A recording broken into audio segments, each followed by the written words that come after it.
Sa pangalan ng bugtong at buhay na Diyos, ng mga Diyos, Panginoon Kristo, ang pinakamakapangyarihan sa lahat, na siya ang lumikha ng langit at lupa at sa lahat ng mga bagay na nakikita at hindi nakikita, na sa pamamagitan ng kanyang pinakamakapangyarihang kamay ay kanyang ginawa ang tao mula sa likabok ng lupa ayon sa kanyang wangis, at siya din ang walang mantsa, walang duwis at walang kapintasan, ang nag-iisang bugtong at buhay na Diyos ng mga Diyos, na walang katulad at hindi matutularan, walang makakahigit at kamangha-mangha, dahil siya ang walang simula at wala ding katapusan, na ang langit ng mga langit ang kanyang tahanan. Tayo po ay nagpapasalamat sa bugtong at buhay na Diyos ng mga Diyos sa isa namang napakagandang gabi. Happy midweek all.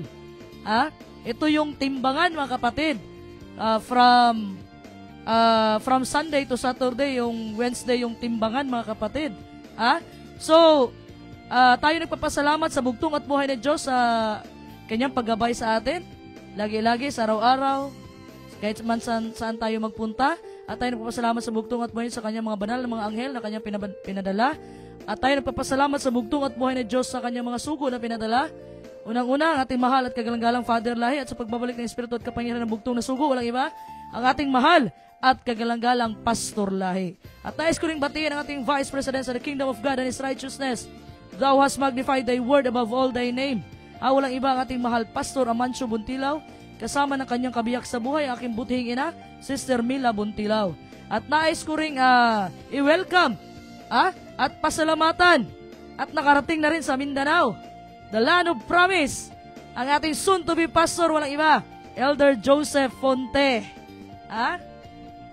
Ako po'y natutuwa, mga minamahal ko mga kapatid, na nakarating po dito ang ating mahal na elder. Kanina nag-interview sila. Sinabi ko nga, bago ako pumasok, ay interviewin muna ni Commander Atsa, ang ating mahal na elder. So, alam nyo na kung ano yung pakiramdam na interview ba yung pagsakay niya ng eroplano? Hindi naman first time. Hindi naman first time, elder, no? Hindi na first time. Hindi na first time. Maaga kasi yung flight niya, kaya kagabi pa lang, nasa airport na siya, kaya medyo puyat si Elder Joseph, pero nakabawi konti. At alam ko, namimiss niya yung kabiyak niya sa buhay. Ay, God willing, hindi na namin ito isa sa uli. Sister Adela, para ikaw na yata yung pupunta dito. So, atin pong binabati, mga kapatid, Division 1, dyan po sa San Franz, Agusan del Sur. Elder Eli Gulles. At tayo po'y nagpapasalamat kay Elder Eli Gulles dahil nag-message po siya kanina na naliwanagan siya patungkol sa yung iiwan yung isa at kukunin yung isa. At lahat po ng kapurihan at karangalan ay binabalik po natin sa bugtong at buhay ng Diyos. Sa mensahe natin kagabi, so tayo po nagpapasalamat sa bugtong at buhay ng Diyos. At kay Elder John, at sa buong pamilya, kay Brad Nimuel, welcome sa Pastor Lahi Live, magandang gabi. At sa kay dyan sa Davao naman, sa aking kapatid, Brother Alal, Brother Michael, at kay Sultan, legendary organist, mga kapatid, Brother James, kasama ng kanyang kabiyak sa buhay, Sister Queenie Pamintawan Lahi, kasama ng kanilang mga chikiting. At dito naman sa Division 2, Pastor, walang iba, Pastor Alex Roidas, kasama ng kanyang mahal sa buhay, Sister Judith Akalain Roidas, at ng buong pamilya.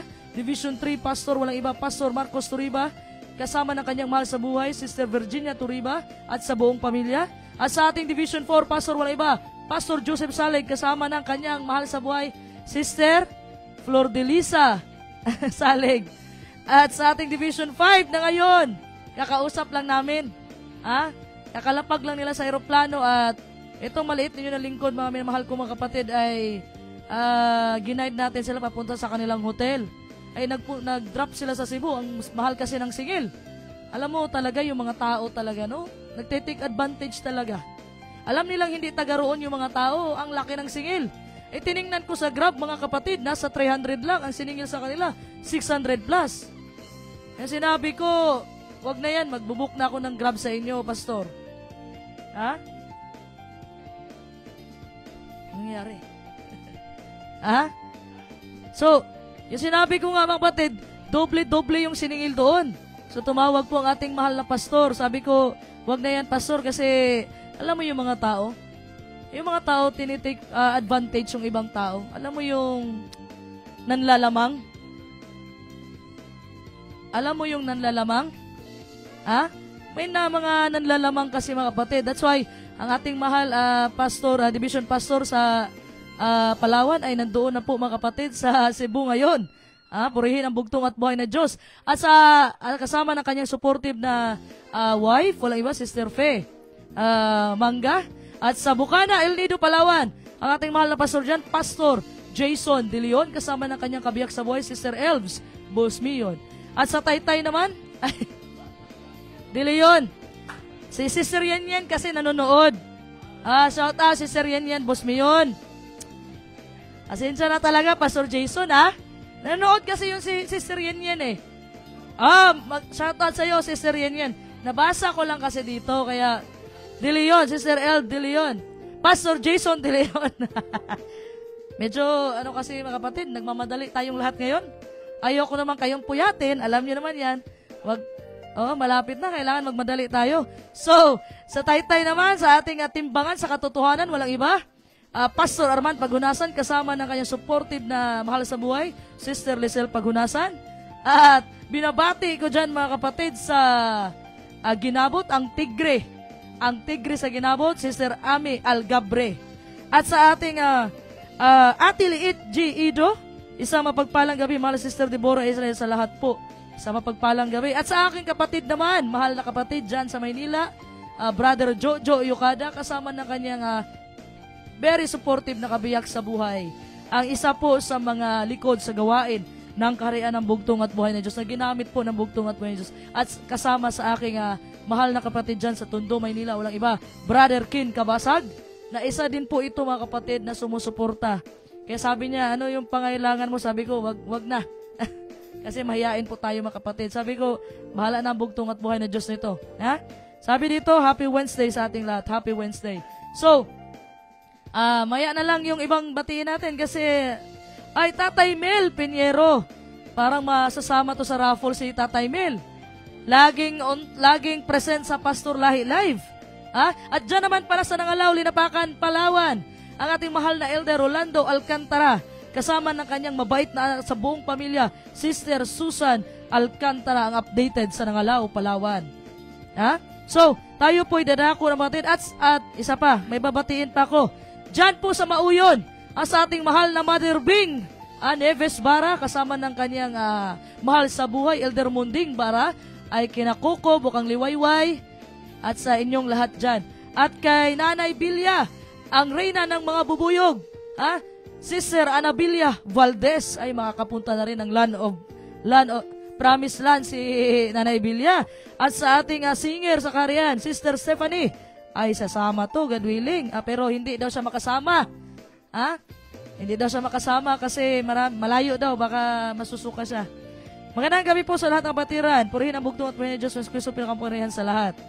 Okay? So, binabati ko kayong lahat dyan sa Mauyon. Isang mapagpalang gabi po sa ating lahat, mga minamahal kong mga kapatid. So, umpisahan na natin mga kapatid. Alam ko na medyo, nagtanaw?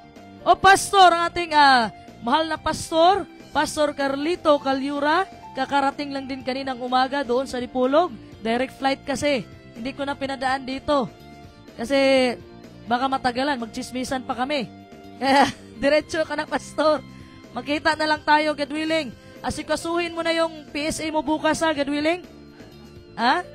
Pati passport mo, kasi ikaw ipapadala ko doon sa Saudi Arabia. Sa Nepal, ikaw ipapadala ko, Pastor. Lahat ng mga pastor, huwag natin ibigyan ng na trabaho. Dapat ibigay natin doon sa Saudi Arabia, doon sa Palestine. Doon, natin to ipapadala. So, magandang gabi po. Sister Patricia Matining. Gandang gabi po. Purihin ang bugtong at buhay na Diyos, ng Diyos at sa iyo, Deborah Israel. Magandang gabi po, Sister Patricia Matining. At sa ating bayaning guro, walang iba, ang ating mahal na bayaning guro, Sister Glenn Kabog Taghap, kasama na kanyang buong pamilya. So maraming salamat sa inyong lahat. At dito na lang po ang aking mga greetings. Tayo po'y mag-umpisa na dahil ayoko rin mapuyat kayo mga kapatid. So bago po ako mag-proceed, lagi pong sinasabi natin mga kapatid na manalangin sa ating isipan na itong mga salita ng bugtong at buhay na Diyos ay walang ibang magpapaintindi kundi ang banal na espiritu ng bugtong at buhay na Diyos. So, ang atin pong tupiko ngayong gabi mga kapatid ay, priority mo ba ang araw na pinabanal ng bugtong at buhay na Diyos? So ano po ba yung araw na pinabanal ng bugtong at buhay na Diyos? Sabi nila lahat ng araw banal. Pero may pinabanal po na araw ang bugtong at buhay na Diyos. Kung sa Bisaya pa ito, pinasahi. Iba. Set apart. Sineparate talaga ng bugtong at buhay na Diyos. Iba sa lahat ng araw. So ating power verse mga kapatid, mabasa natin sa Exodus chapter 28 verse 8.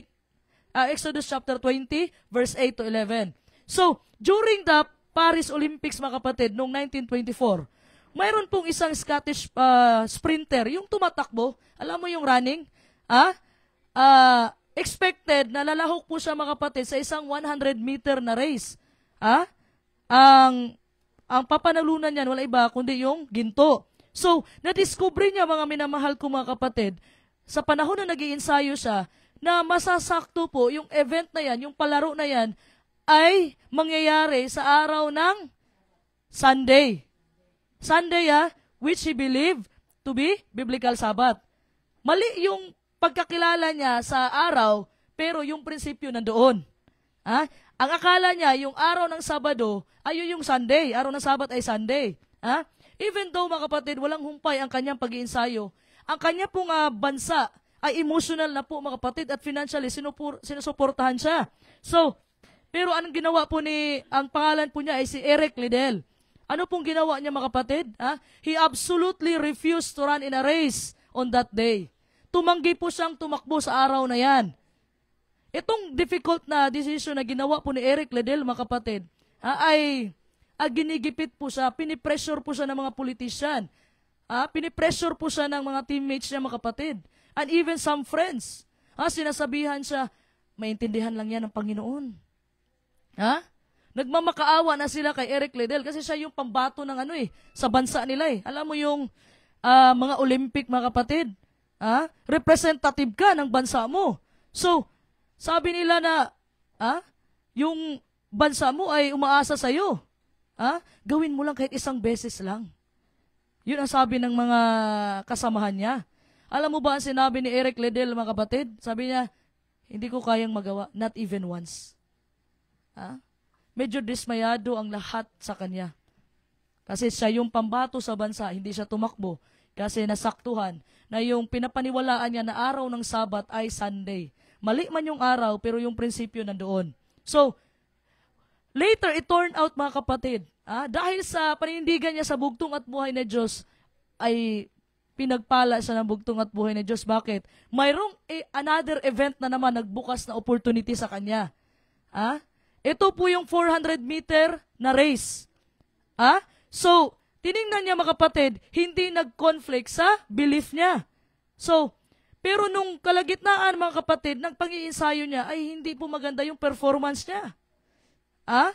So, yung mga teammates niya, nagsabi talaga na, parang delikado tayo nito, parang bronze medal lang yung mapapanalunan natin. But, si Eric Liddell po, mga kapatid, naniniwala po siya na ang resulta ay nasa kamay ng bugtong at buhay na Diyos. All he needed to do was do his best. Ang kailangan lang po niyang gawin, mga kapatid, ay gawin ang kanyang lahat ng makakaya. Then prior po, mga kapatid, sa pagtakbo niya, mga kapatid, alam mo yung pinaputok na yung baril? Kung nanonood kayo ng mga running race, mga kapatid, prior po, bago po siya tumakbo, may isa pong nagbigay, mayroon po nag-handover sa kanya ng maliit na papel. Isang American trainer, mga kapatid, na may isinulat doon sa 1 Samuel chapter 2 verse 30, pararangalan ko ang nagpaparangal sa akin, ngunit pababayaan ko ang nagtatakwil sa akin. Yun po ang nakasulat sa binigay sa kanya. Tapos after that, pinaputok na yung baril, mga kapatid. Ready, set, go. Pagtakbo ni Eric Liddell, mga kapatid, parang kidlat. Ang bilis. At alam nyo ba anong nangyari? Siya po ay nanalo, mga kapatid. Record breaker si Eric Liddell, mga kapatid. Nanalo siya ng ginto sa Paris Olympic. Dahil nanindigan siya sa bugtong at buhay na Diyos, even though mali yung araw na pinandigan niya, pero yung principle po ng Sabat ay nandoon. So, after that, mga kapatid, alam po kasi ni Eric Liddell, malaki po ang panindigan niya sa pagsunod po sa kautusan ng bugtong at buhay na Diyos, no matter what the cause is. Kahit sa anong paraan. It means, mga kapatid, every one of His 10 commandments, including the fourth. Importante po, mga kapatid. Yung deep faithfulness po niya, yung pagiging tapat po ni Eric Ledel, mga kapatid, yung devotion niya is to be admired. True to life story yan. Totoong nangyari talaga yan, mga kapatid. Kahit na mali yung araw, ay tama naman yung prinsipyo. For him, mga kapatid, Sabbath commandment was no less important than the one that say, yung Sabado na commandment ay importante siya, kagaya ng sinabi ng bugtong at buhay na Diyos, na huwag kang pumatay at huwag kang magnakaw. Kasi po, kadalasan po kasi sa atin, mga kapatid, after nating nabautismuhan, natanggap natin ang mensahe ng bugtong at buhay na Diyos, nanampalataya tayo, nagpabautismo tayo, tinanggap natin ang bugtong at buhay na Diyos, sinusubukan po natin sundin ang 9 na utos. Ngunit, ang ika-4 na utos, mga kapatid, ay ginagawa nating option. Ginagawa po nating personal preference or optional commandment. Kung gusto mo magsimba, magsisimba ka. Kung ayaw mo magsimba, ayaw mo din. Ginawa mo siyang optional commandment, mga kapatid. Pero tandaan po natin, mga kapatid, hindi ito recommendation galing kay Moses. It is the very law of the God Almighty. Hindi po to kautusan ni Moses. Tandaan po natin. Hindi po to kautusan ni Moses, mga kapatid. Ano pong sabi ng Santiago chapter 2 verse 10? Purihin ang bugtong at buhay na Diyos Panginoon Kristo na pinakamakapangyarihan sa lahat. Santiago 2:10, ang lumalabag sa isang utos kahit tumutupad sa iba pa ay lumalabag sa buong kautusan. Purihin ang bugtong at buhay na Diyos. So yung ibang mga tao, mga minamahal ko, mga kapatid, sinusunod nilang ibang utos. Pero ika-4 na utos, mga kapatid, the fourth commandment, remember the Sabbath day to keep it holy, ginawa nilang option. Kasi pinako na daw doon sa kalbaryo ng krus. Kasi yung araw ng Sabado, para lang daw sa mga Hudiyo. Diyan po tayo nagkakamali, mga kapatid. Alam mo si Satanas, mga kapatid, wala siyang pakialam kung anong maging kasalanan mo. Mga lunya ka man, idolatry man yan, murder man yan, o nakalabag ka man sa araw ng Sabado. Basta akayin ka niya sa kasalanan at ihiwalay ka sa bugtong at buhay na Diyos. Yun po ang gawain ni Satanas, mga kapatid. Gustong ilagay ni Satanas sa ating mga isipan, mga kapatid, na ang Sabado na commandment ay hindi importante. Mas importante yung Siyam. Yun po ang gusto niyang itatak sa ating isipan. That's why, mga kapatid, I believe na itong plano ni Satan, gusto niyang sirain yung conviction natin, yung pananampalataya natin, patungkol sa araw ng Sabado. Sa anong paraan? Through compromises. Nako-compromise ka, mga kapatid.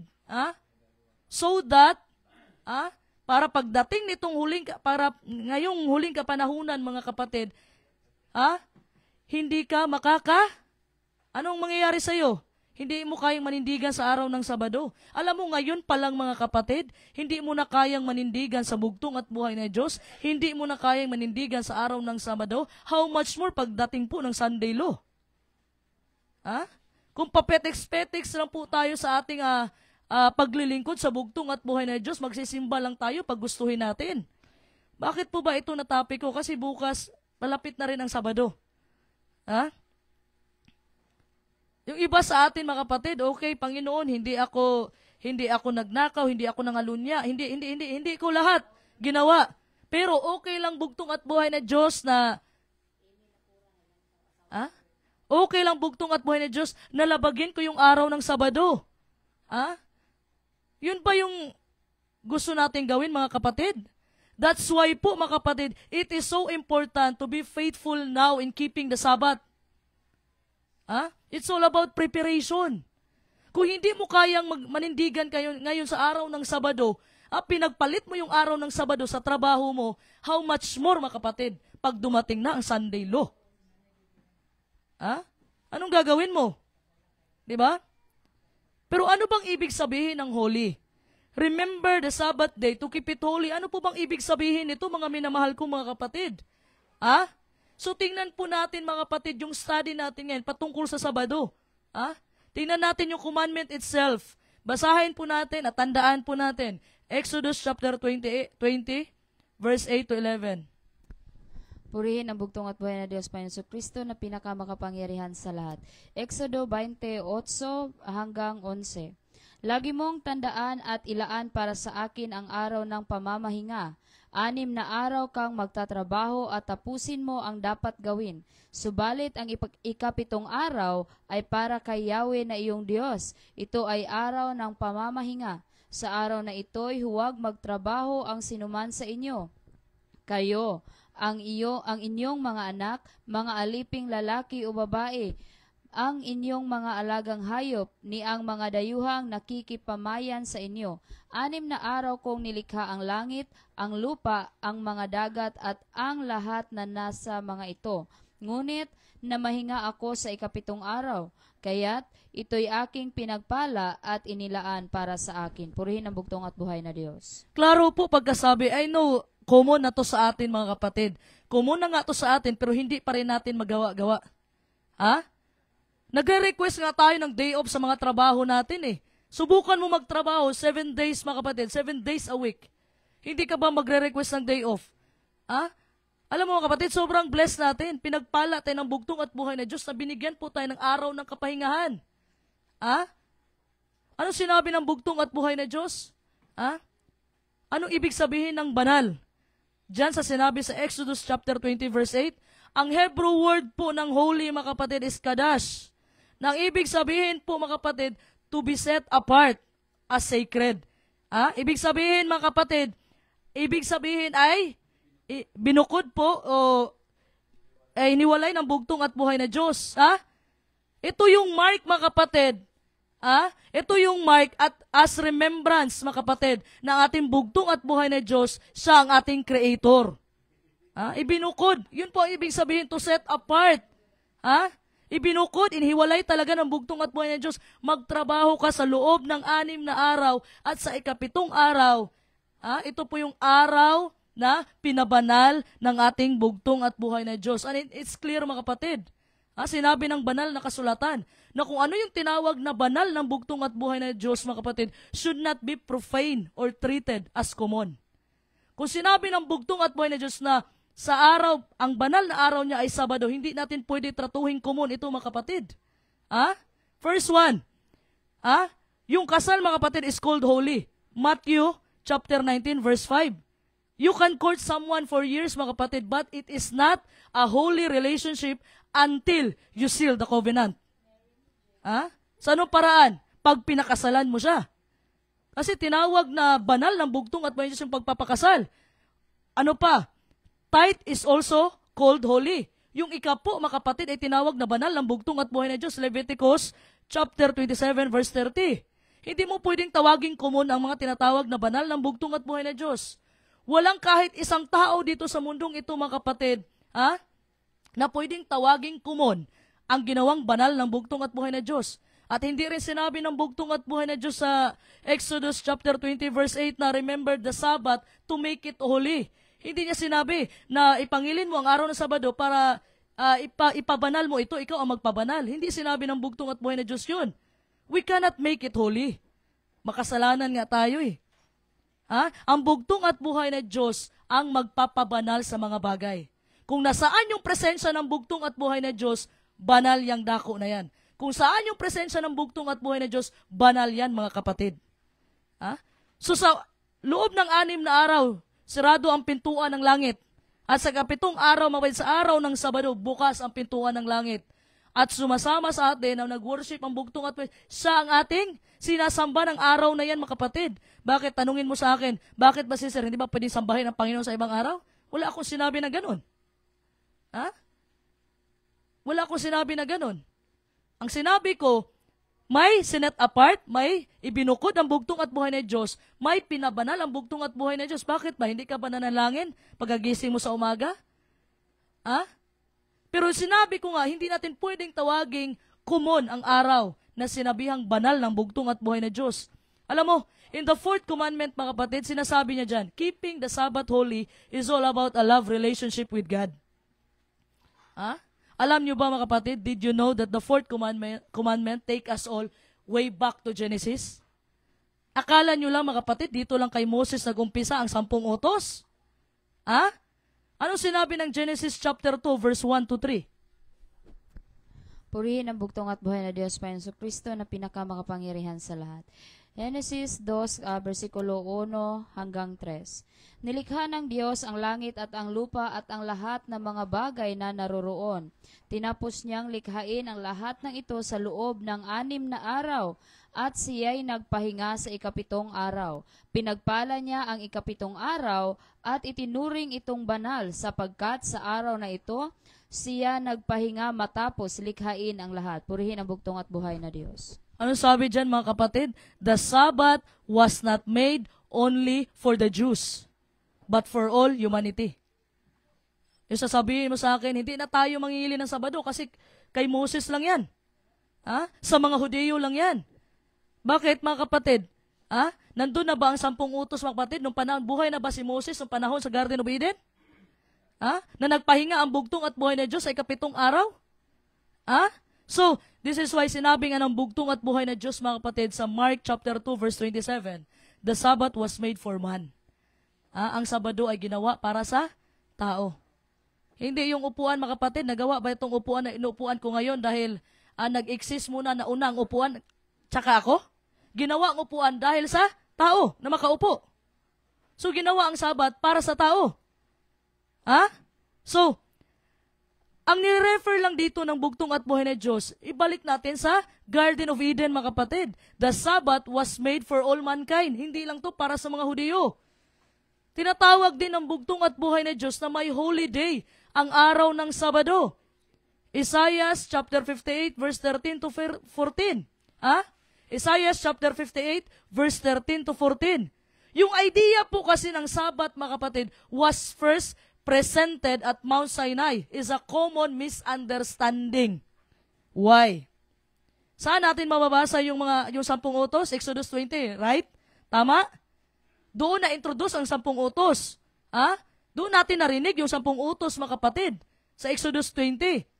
Pero, tingnan mo mga kapatid, hindi pa niya sinulat sa 2 tapyas na bato. Dito sa Exodus 20, verbal lang na sinabi ng bugtong at buhay na Diyos. Wala pa siyang binigay talaga na 2 tapyas ng bato. So, itong 10 utos, mga kapatid, nabigay po ito kay Moses. Pagkatapos po, makipag-usap ng bugtong at buhay na Diyos kay Moses. Doon po yan sa Exodus 31 verse 18. Purihin ang bugtong at buhay na Diyos Panginoon Kristo na pinakamakapangyarihan sa lahat. Exodo 31:18. Matapos sabihin ni Yahweh kay Moses ang lahat ng ito sa bundok ng Sinai, ibinigay niya rito ang 2 tapyas na batong kinasusulatan ng kautusan na si Yahweh mismo ang sumulat. Purihin ang bugtong at buhay na Diyos. So, ang verbal na sinabi ng bugtong at buhay na Diyos sa 10 utos sa Exodo 20. Pero yung legal na binigay niya, formal na binigay niya, dito na sa Exodus 31. Ito yung umakyat si Moses, mga kapatid, sa bundok ng Sinai, mga kapatid, para kunin ang 10 utos. Ito yung first set of tablets. O ito yung unang set ng 2 tapyas ng bato, mga kapatid. Pero anong ginawa ni Moses? Pagbaba niya doon, mga kapatid, anong ginawa ng mga tao? Nag-worship na sila sa golden calf. Nagsamba sila sa golden calf na ginawa ni Aaron. So anong ginawa ni Moses sa 10 utos na mismo ang bugtong at buhay na Diyos ang nagsulat. Anong ginawa niya? Binasag niya ang 10 utos. So, bumalik na naman si Moses at doon sa Exodus 34, binigay ang pangalawang set ng 2 tapyas ng bato na mismo ang ginamit sa pagsulat ay mismo ang kamay, daliri ng bugtong at buhay na Diyos. So, pero mga kapatid, balikan natin mga kapatid. A few chapters before the commandment is actually spoken by God. So, balikan natin, Exodus 34, ito yung pangalawang set dahil binasag ni Moses yung unang set ng 10 utos. Exodus 34, binigay ang pangalawang set. Exodus 31, binigay ang unang set, formality, legality. At pag-atras natin sa Exodus 20, doon po ang verbal na sinabi ng bugtong at buhay patungkol sa 10 utos. Nandyan, mabasa natin sa Exodus 20. At dito, mga kapatid, sa Exodus 16. Exodus 16, mga kapatid, 26. Ang bugtong at buhay na Diyos ay nagpapaulan po ng mana 6 days a week. 6 na araw sa isang linggo. So, Sinabihan ng bugtong at buhay na Diyos ang mga Israelita, pag Friday, dapat dublihin nila ang mana na kinukuha nila. Or as much as possible, damihan nila ang mana na makukuha nila. Dahil sa pagdating ng ikapitong araw, hindi magpapaulan ng mana ang bugtong at buhay na Diyos. So, sa 6 na araw lang mga kapatid, on Fridays, dapat damihan nila ang mana. So, itinuturing na po ng bugtong at buhay na Diyos na ang Sabat na ito ay isang bagay na malinaw na at naiintindihan na ng mga Hudyo. So, yung pagbigay po sa 10 utos mga kapatid, doon sa Exodus 31, formality na lang yun ng bugtong at buhay na Diyos. Legality. Alam mo, pag bumili ka ng lupa, dapat may titulo, may kasulatan. Pag nagpakasal ka, dapat may marriage certificate. For formality. So, tingnan natin mga kapatid, anong ginawa ng mga Israelita? Sinabihan na sila ng bugtong at buhay na Diyos sa loob ng 6 na araw, kumuha kayo ng mana, doblehin nyo, damihan nyo sa araw ng Biyernes. Pero may mga Israelitang matitigas ang ulo. Anong ginagawa nila mga kapatid? Sa araw ng Sabado, lumalabas sila at naghahanap ng mana. Anong ginawa ng bugtong at buhay na Diyos? Anong response po ng ating bugtong at buhay na Diyos? Exodus chapter 16 verse 28. Purihin ang bugtong at buhay na Diyos man, Kristo na pinakamakapangyarihan sa lahat. Exodo 16, versikulo 28. Kaya sinabi ni Yahweh kay Moises, hanggang kailan pa kayo susuway sa aking mga utos? Purihin ang bugtong at buhay na Diyos. He was calling the Sabbath a law before they ever arrive at Mount Sinai. Tinawag na niya ang araw ng Sabado na utos mga kapatid, bago pa sila nakadating sa bukid ng Sinai. Bago pa sila nakadating, nasa wilderness pa lang sila that time. Exodus 16. Exodus 20, doon na mga kapatid, verbal na sinabi ng bugtong at buhay na Diyos, huwag kayong magsamba ng ibang Diyos. Remember the Sabbath day to keep it holy. Do not use the name of the Lord in vain. Igalang mo inyong magulang. Doon po ang verbal na sinabi ng bugtong at buhay na Diyos. Wala pang Exodus 20 nito mga kapatid. Hindi pa first na introduce yung 10 utos.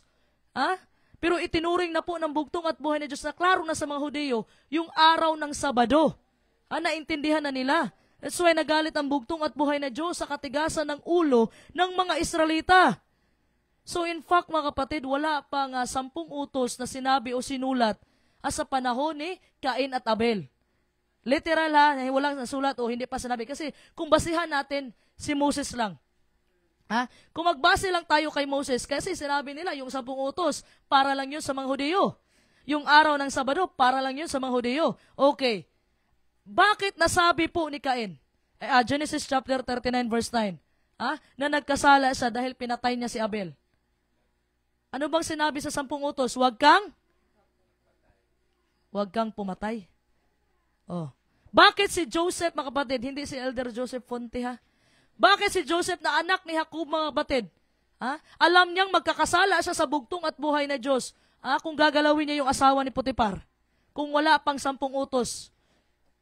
Kasi yung basihan ng mga tao ngayon, yung 10 utos sa panahon lang ni Moses, diyan tayo nagkakamali, mga kapatid. Hindi po ganun. Also, bantayan natin, mga kapatid, kung titingnan po natin ang 10 Commandments, ilan po ba mga kapatid, sa kautusan ng bugtong at buhay na Diyos na mayroon pong salitang holy and keep? Ilan ba? Ilan sa 10 utos? Isa lang. Remember the Sabbath day to keep it holy. Sabi na-issue ako dito mga kapatid dati. Kasi daw, ang utos na sinabihan kong banal ay araw ng Sabado lang. Hindi po ganun, mga kapatid. Sabi ng Romans chapter 7 verse 12, the law is holy, good, and just. Wala pa akong problema sa ibang kautusan ng bugtong at buhay na Diyos. Automatic yan. Ang kautusan ng bugtong at buhay na Diyos ay banal, mabuti, at matuwid. Pero hindi ba kayo nabibigla, mga kapatid? Bakit sinabi pa ng bugtong at buhay na Diyos, remember the Sabbath day to keep it holy? Alam naman natin na holy na yung kautusan ng bugtong at buhay na Diyos. Hinighlight talaga ng bugtong at buhay na Diyos. Naka-highlight talaga, mga kapatid, yung holy sa araw ng Sabado. Bakit? Kasi sa araw po ng Sabado, mga kapatid, hindi ko makakalimutan yung sinasabi ni Pastor Lahi. Yung sa araw ng Sabado, doon po, tinatabunan ng bugtong at buhay ng Diyos lahat ng pagkakasala mo sa loob ng 6 na araw. Nandyan yung pagpapala, nandyan yung kagalingan sa iyong sakit, material, espiritual. Kaya pag nagsamba ka sa araw ng Sabado, lahat ng nagawa mong kasalanan sa loob ng 6 na araw, tanggal yan lahat, mga kapatid. So, bakit, mga kapatid? Ito lang yung kautusan na ginamitan ng holy. Holy pero hindi ko sinasabi na hindi holy yung ibang kautusan. Romans 7:12 kanina, the law is holy, good, and just. Pero hinighlight lang ng bugtong at buhay na Diyos. Kasi importante ito sa bugtong at buhay na Diyos, mga kapatid. Napapansin mo, mga kapatid? It seems strange. Alam mo, kabigla-bigla lang dito ibang mga tao. Sabi nila, hindi na tayo obligado. Hindi na natin kailangan pa ipangilin ang araw ng Sabado. Hindi ko alam kung saan to nila napulot na theology, mga kapatid. Makita natin, mga kapatid, it was there in creation at the beginning. Sabi nga ng 1 John chapter 3 verse 4, sin is the transgression of the law. So anong nalabag ni Adan at ni Eva kung wala 10 utos na nag-exist doon? Anong nalabag nila? Dahil ba hindi nila pinakinggan ang bugtong at buhay na Diyos na huwag mong kainin to Dahil yun lang ba? Anong nalabag ni Eva doon, mga kapatid? Kung hindi nag-exist ang 10 utos sa panahon sa Garden of Eden, mga kapatid, anong nagawa na kasalanan ni Eva at ni Adan? Ang nagawa, mga kapatid, covetousness. Anong ibig sabihin ng covetousness? Nagkagusto siya sa bagay na hindi sa kanya. Sino bang nagmamay-ari ng puno na yon sa mabuti, sa kaalaman at sa mabuti at masama? Sino bang nagmamay-ari ng the tree of knowledge of good and evil? Sinong nagmamay-ari? Walang iba ang bugtong at buhay na Diyos. Sabi niya, kainin niyo lahat ng nandito sa Garden of Eden, except lang sa punong ito. Anong ginawa ni Eva? Nagkagusto sila sa bagay na hindi sa kanila. Anong sinabi ng 10 utos? Covetousness. Huwag kang magkagusto sa mga bagay na hindi naman sa'yo. Ano pa? Ano pang nalabag ni Eva doon? Hindi sa kanya yon. Pag may kinuha ka sa isang tao na hindi naman sa'yo, anong matatawag sa'yo? Kung may gamit ako, tapos kinuha sa akin ni Brother J-Boy, anong tawag ko sa kanya? Magnanakaw. Ano sabi ng 10 utos? Huwag kang magnakaw. So, kung ang 10 utos sa sinasabi ng ibang mga tao, mga kapatid, nag-exist lang sa panahon ni Moses doon sa Mount Sinai, so anong gagawin natin kay Cain at Abel na napatay ni Cain yung kapatid niyang si Abel? Anong basis natin yan, mga kapatid? Wala lang. So, hindi alam nila Cain na kasalanan pala yun. At bakit sinabi ni Cain na nagkasala siya? Bakit sinabi ni Joseph na hindi niya pwedeng galawin ang asawa ni Potiphar kasi magkakasala siya? Kung walang basis ng 10 Commandments. Ayan ang problema ngayon. Problemang malaki. Kasi nga daw, ang 10 utos ay naisama na naipako na doon sa kalbaryo ng krus, sister. Sino nagsabi sa'yo? God willing, pag-usapan natin yan sa sunod na linggo. Kung ano ang mga utos na ipinako doon sa kalbaryo ng krus. Kung anong mga utos yun, hindi kasama ang 10 Commandments doon, mga kapatid. So ano pa? Sa bagong langit, bagong lupa, mga kapatid, ano ba yung araw ng pagsamba doon? Isaiah chapter 66, verse 22 to 23. Purihin ang bugtong at buhay na Diyos pa Kristo na pinakamakapangyarihan sa lahat. Isaiah 66, versikulo 22 hanggang 23. Kung paanong tatagal ang bagong langit at bagong lupa sa pamamagitan ng aking kapangyarihan, gayon tatagal ang lahi mo at pangalan. Tuwing araw ng pamamahinga at pista ng bagong buwan, lahat ng bansa ay sasamba sa akin, ang sabi ni Yahweh. Purihin ang bugtong at buhay na Diyos. Anong araw daw na pagsamba sa bagong langit at bagong lupa? Linggo ba? So kung anong araw na ipinabanal ng bugtong at buhay na Diyos, dito pa lang, mga kapatid, practice na ito, mga kapatid. Kung anong araw, araw ng Sabado, ano yung pinabanal niya? Ay yun din po sa bagong langit at bagong lupa. So dito, mga kapatid, nagtitraining ka pero ibang araw yung sinisimba mo. Sabi nga ni Pastor Lai, hindi ko makalimutan, Yung travel po natin mga kapatid, from one Sabbath to another Sabbath. Darating ang bugtong at buhay ni Diyos sa araw ng Sabado, 1 linggo po ang travel. Darating tayo doon sa langit ng mga langit, araw ng Sabado din. Ang bugtong at buhay, bababa siya, ano lang yan, parang kidlat, mabilisan. Pero tayo mga kapatid, i-enjoy muna natin yung napakagandang nilikha ng bugtong at buhay. Yung universe, yung hindi ka nakapunta ngayon sa labas ng earth, ay pagdating ng bugtong at buhay ni Diyos, huwag kang mag-alala. Kasama po kayo kapatid. Sasakay po tayo sa Alapaap mga kapatid, tapos doon 7 days ang travel. Makikita mo yung hindi mo nakikita na mga planeta. Ganun po mga kapatid. So, gusto ng bugtong at buhay ng Diyos, dapat ngayon pa lang ipangili na natin, sundin na natin. Ito po ay walang hanggan. Ito po yung holy gift to all creation. Ito po yung banal na regalo ng bugtong at buhay ng Diyos. So, alam mo, in the time of our Lord Jesus Christ, meron pong 2 panatikal na grupo, mga kapatid, na naglalaban kung sino talaga ang supreme sa kanila. Sadducees and Pharisees. Akala nyo, nagkakasundo tong dalawa? Ang Sadducees, mga kapatid, nagme-maintain sa kanilang power. Nandoon lang sila sa loob ng templo. Itong Pariseo naman, mga kapatid, ay yun yung pakialamero sa buhay ng may buhay. Pinapractice sila araw-araw, mga kapatid, ang oral law. Pero yung mga Sadducees, nandoon lang yan sa loob ng templo. Nagme-maintain sa kanilang power, sa kanilang posisyon. Kung titingnan mo, mga kapatid, itong liberal at conservative na mga tao, mga kapatid, itong ang liberal, ito yung Sadducees. Kasi ang Sadducees po, mga kapatid, hindi po sila naniniwala sa anghel at hindi po sila naniniwala sa resurrection, sa muling pagkabuhay. Liberal talaga na theology. Alam mo yung ibig sabihin ng liberal? Ito po yung naniniwala ka sa sarili mong rason and personal experience. Ginawa mo siyang valid source as knowledge. Personal experience mo lang. So, ang Sadducees hindi naniniwala sa anghel at resurrection. Itong Pariseo naman, mga kapatid, on the other hand, mitikuloso. Ano yung mitikuloso, mga kapatid? Grabe sila ng detalye. Sobrang nakatuon sila sa mga detalye, mga kapatid. Detalyado ang mga Pariseo.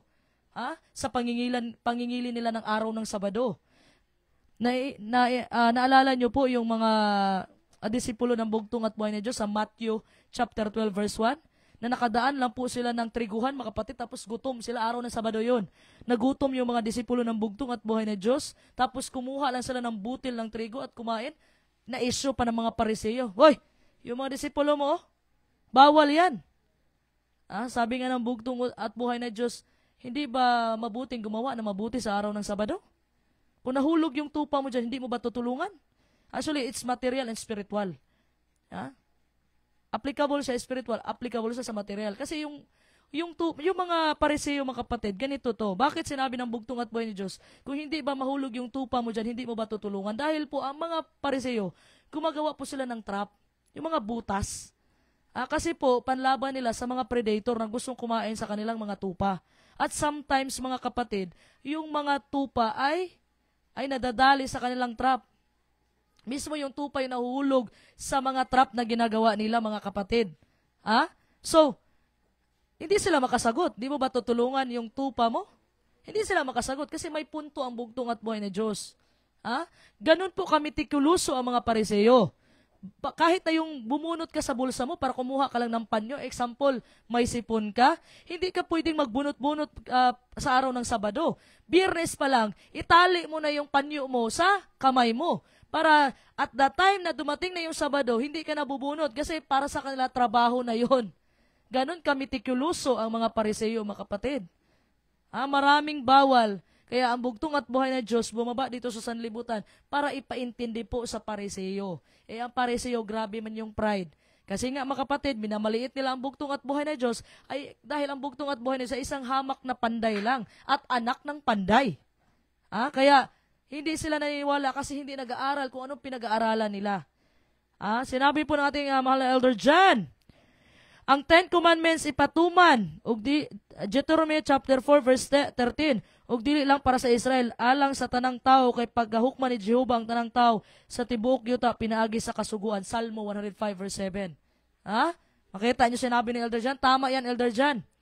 Sinabi kasi ng iba, Elder John, na ang 10 utos daw ay para kay Moses lang daw yan. Ipinako na daw yan doon sa kalbaryo ng cross.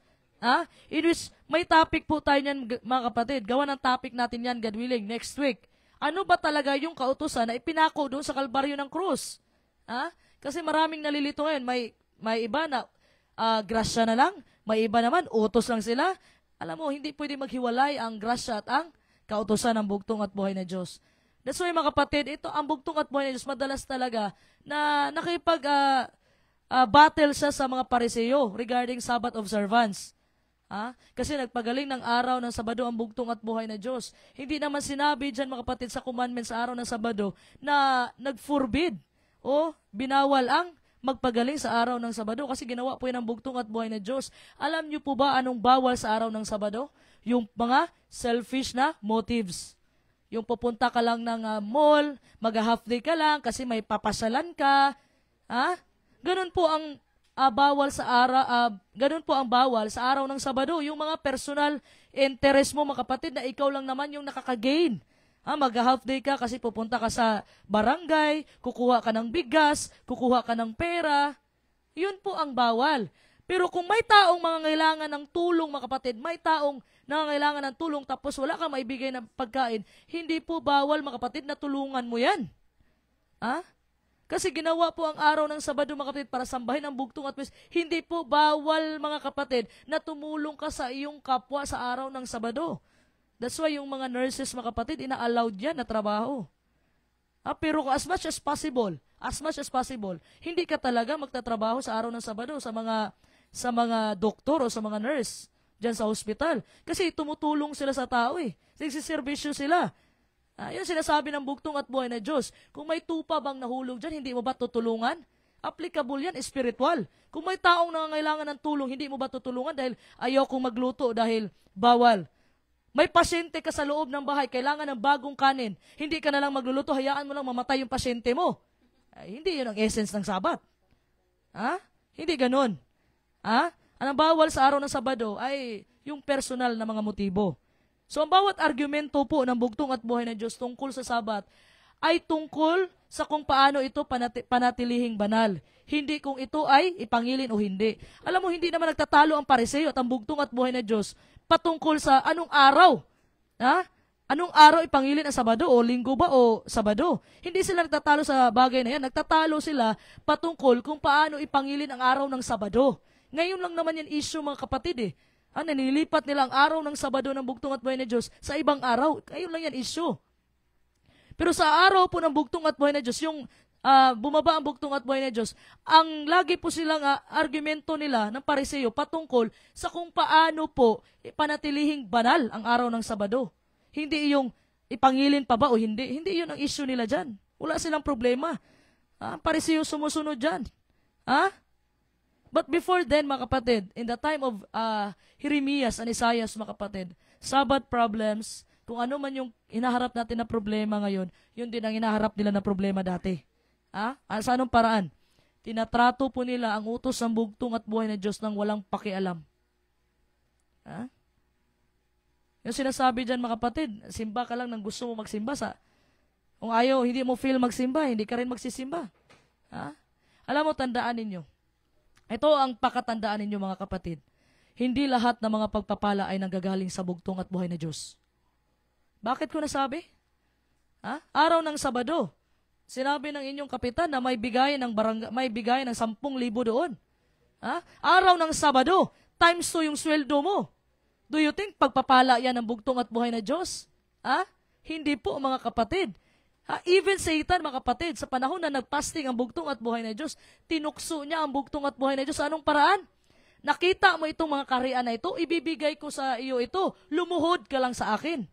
So kaya yang i-provide sa iyo ni Satanas, mga kapatid. Hindi po pagpapala, mga kapatid, pag once nalabag mo ang araw ng Sabado, hindi ka na lang magsisimba, mag-half day ka na lang. Kasi pupunta ka pa doon sa pilahan ng barangay.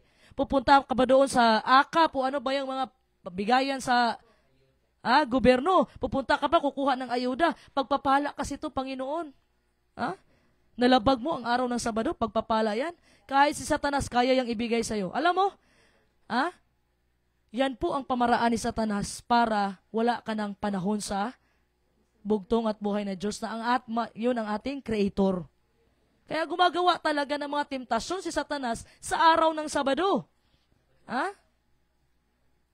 Yun po talaga ang gawain ni Satanas. Kasi nga, ayaw niya, mga kapatid, na alalahanin natin ang bugtong at buhay na Diyos, mga kapatid, sa araw na pinabanal ng bugtong at buhay na Diyos. And of course, mga kapatid, ang fourth commandment is also the longest of all the commandments. Precisely. Because it goes into the most detail. Tingnan mo nga gaano ka-precise yung araw ng Sabado. Sa 10 utos, mga kapatid, ang ika-4 na utos ang detalyado. Ano sinabi doon? Bawal magtrabaho ang mga hayop. Ano pa? Yung servant mo sa bahay mo, everybody within their gates. Lahat po ng iyong nasasakupan, bawal pong magtrabaho sa araw ng Sabado. Detalyado yan, mga kapatid. Mababasa natin yan sa Exodus chapter 20, verse 8 to 11. Ano yung bawal? Bawal magtrabaho. Basta't nandoon sa loob ng pamamahay mo. At ito ding ika-4 na utos, mga kapatid, yung Sabbath commandment, it's also somewhat different. Why? Yun po ang naiba sa lahat ng kautusan. Bakit po? Kasi po yung statement na ito ay both positive sense and negative sense. Anong paraan? Most of the commandments, mga kapatid, are only stated in the negative. Wag. Wag kang pumatay, wag kang mangalunya, wag kang magnakaw, wag, puro wag. Pero tingnan natin yung Sabbath commandment. Ano sinabi dyan?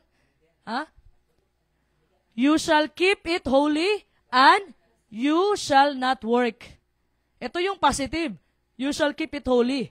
Ang negative, you shall not work.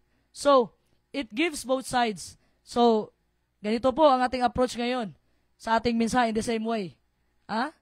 Alam mo, mga kapatid, mayroong isang converted. Bago lang siya na-convert, mga kapatid. Tapos, mga kapatid, nagsashine siya ng kanyang sapatos araw ng Biyernes. Anong nangyari? Matapos niyang ishine, 15 minutes sa isang sapatos. Medyo naalanganin kasi galing pa nga siyang trabaho. So, na-shine na niya yung isang sapatos sa may bandang kaliwa. 15 minutes. Pagtingin niya sa oras, 5 minutes na lang, mag-alas 6 na. Sunset na or sundown. So, ang ginawa niya, mga kapatid, tinabi na lang niya, hindi niya pinashine yung kabilang sapatos yung sa bandang kanan.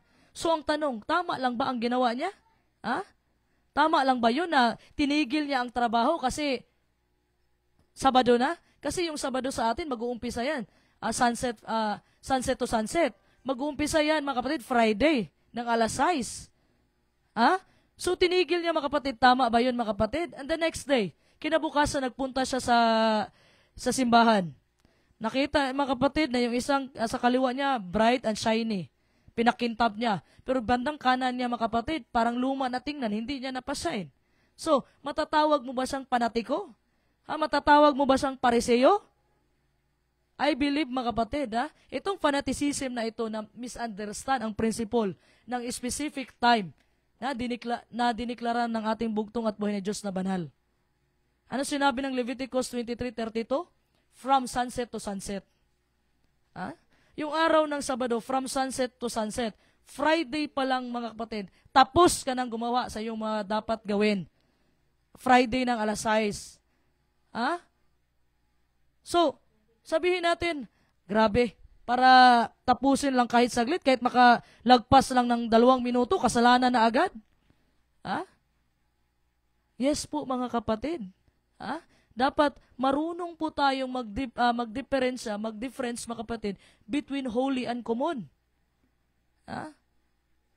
Dapat po, mga kapatid, sabi nga ng banal na kasulatan, nakapagnakaw ba ang bayan ng Diyos? Ang sagot natin sa ikapu at handog. Ay, hindi lang po sa ikapu at handog natin na nanakawan ang bugtong at buhay na Diyos. Sa ano pong paraan, mga kapatid, na nanakawan natin ang bugtong at buhay na Diyos? Una, pag pumupunta ka ng alas 11 ng tanghali sa araw ng Sabado. Alam mo, mga kapatid, alam mong araw ng bugtong at buhay na Diyos yan. Di baling early bird, mga kapatid. Mag-antay ka sa ibang kapatiran, hindi yung 11 ka na papasok doon, tapos uwi ka na agad. Parang respetar lang yung pagpunta mo doon sa simbahan. Sa anong paraan nakapagnakaw din ang tao sa bugtong at buhay na Diyos? Sabi ng bugtong at buhay, huwag kang magnakaw. Given na yan. Nandyan yung ikapo at handog, nakapagnakaw ba ang bayan ng Diyos? Pero dito sa araw ng Sabado, nakapagnakaw ba tayo? Sa atin ba tong araw na to, itong araw ng Sabado?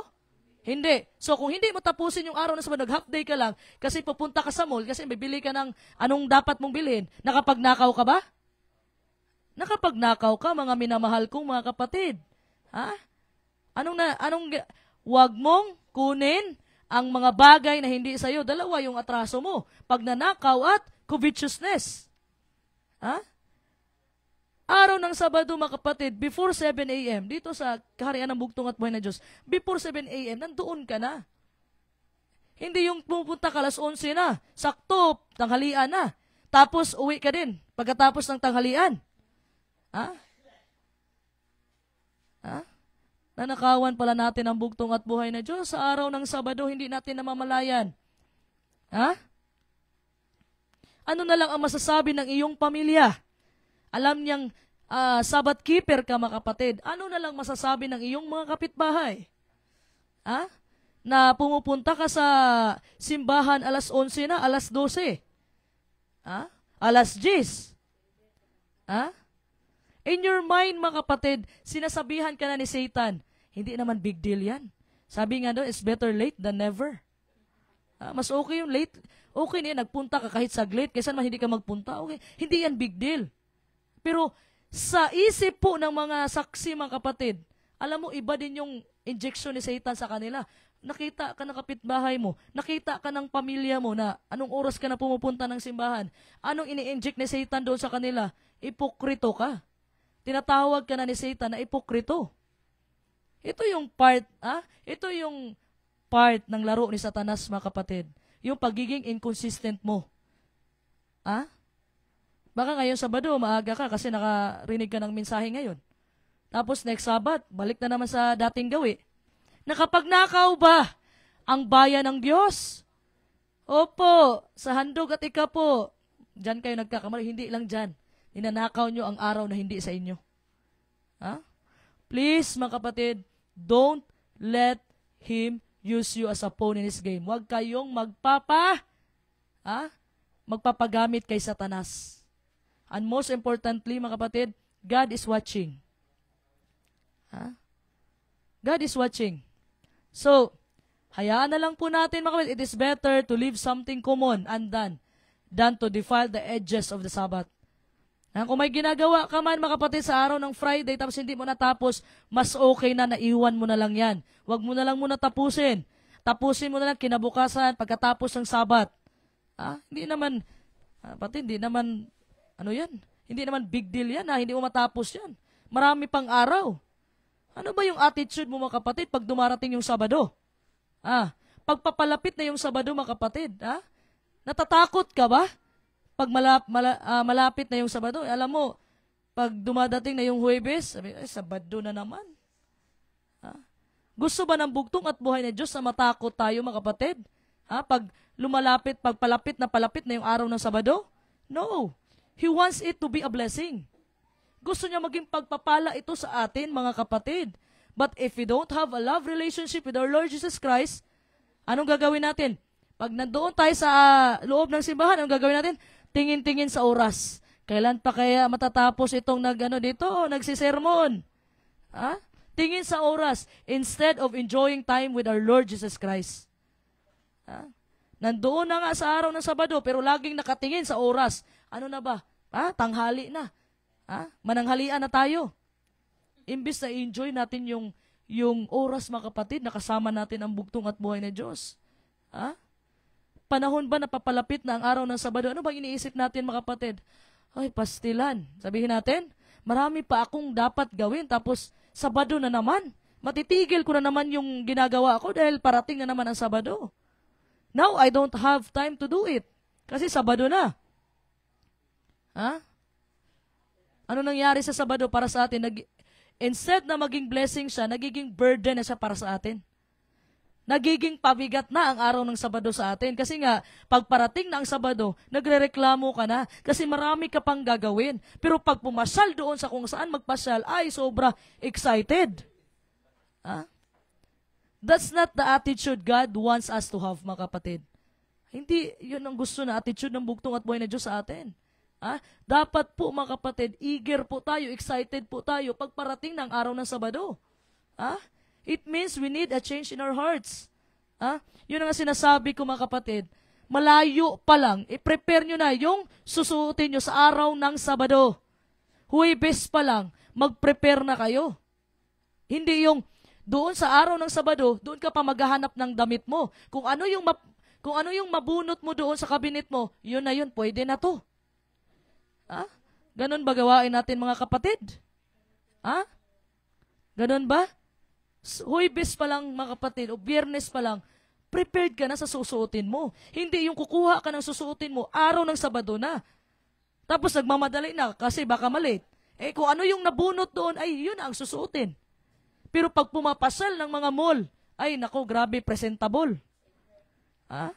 Lahat ng mga bagong damit, mga kapatid, mas nasusuot mo pa yung bago mong damit pag namamasal ka, kaysa sa pumunta sa araw ng Sabado. I-prepare mo na yan, mga minamahal kong mga kapatid, malayo pa lang. Kasi po, mga kapatid, haharap po tayo sa hari ng mga hari, Diyos ng mga Diyos, ang may-ari ng ating buhay. Ako, wala akong problema kung wala ka talagang damit. Kung hindi ka talaga, wala talaga, ito lang talaga, sister. Wala akong problema sa bagay na yan. Kung yun na talaga. Yun nga sinabi ng bugtong at buhay na, kung yun na yung pinaka-the best mo, tanggap ng bugtong at buhay na Diyos yan. Pero kung may itinago ka pang the best, ay yung binigay mo sa bugtong at buhay na Diyos, yung pwede na lang, ay hindi tanggap ng bugtong at buhay na Diyos yan. Nalala mo si Cain at Abel? Inihandog ni Abel yung pinaka maganda. Yung pinaka talaga. Si Cain, anong hinandog na sa bugtong at buhay na Diyos? Yung basta-basta na lang. Anong tinanggap ng bugtong? Tinanggap ba ang handog ni Cain? Hindi. Kasi binigyan na lang ng basta-basta ang bugtong at buhay na Diyos. Magbigay kayo, mga kapatid, sa bugtong at presentable. Haharap kayo sa hari ng mga hari. Pero pag humarap kayo ng barangay, naka-Amerikana pa kayo. Naka-tuxedo pa kayo. Pag pumupunta ng SM, pag pumupunta ng Robinson, pag pumupunta ng Gaisano, ay, yung nabili sa ukay-ukay, mga kapatid, sinuot agad, wala nang laba-laba. Dapat, mga kapatid, malayo pa lang. Excited na tayo, mga kapatid. Sabi po ni Elder John, on Friday, let the preparation for the Sabbath be completed. See that all the clothing, tama to, Elder John, is in readiness and that all cooking is done. Let me boots be black and the butts be taken. Testimonies, Volume 6, page 356. Those who neglect to prepare for the Sabbath on 6 days and who cook food upon the Sabbath violate the fourth commandment and transgression of God's law, spiritual gift. Tama.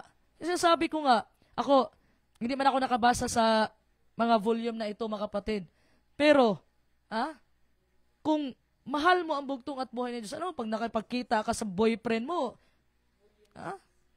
pag nakipagkita ka sa boyfriend mo, sa girlfriends mo, mga kapatid, prepared na prepare ka, naka-insert pa.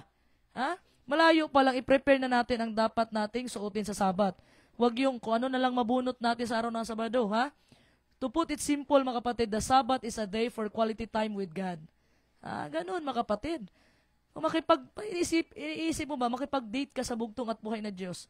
Pero pag ikaw nakipag-date, grabe, ang ganda ng forma, naka-insert, naka-aesthetic. Pero pagdating ng Sabat, okay lang, okay na to. Alam mo, mga kapatid, you cannot know someone well unless you spend time with that person.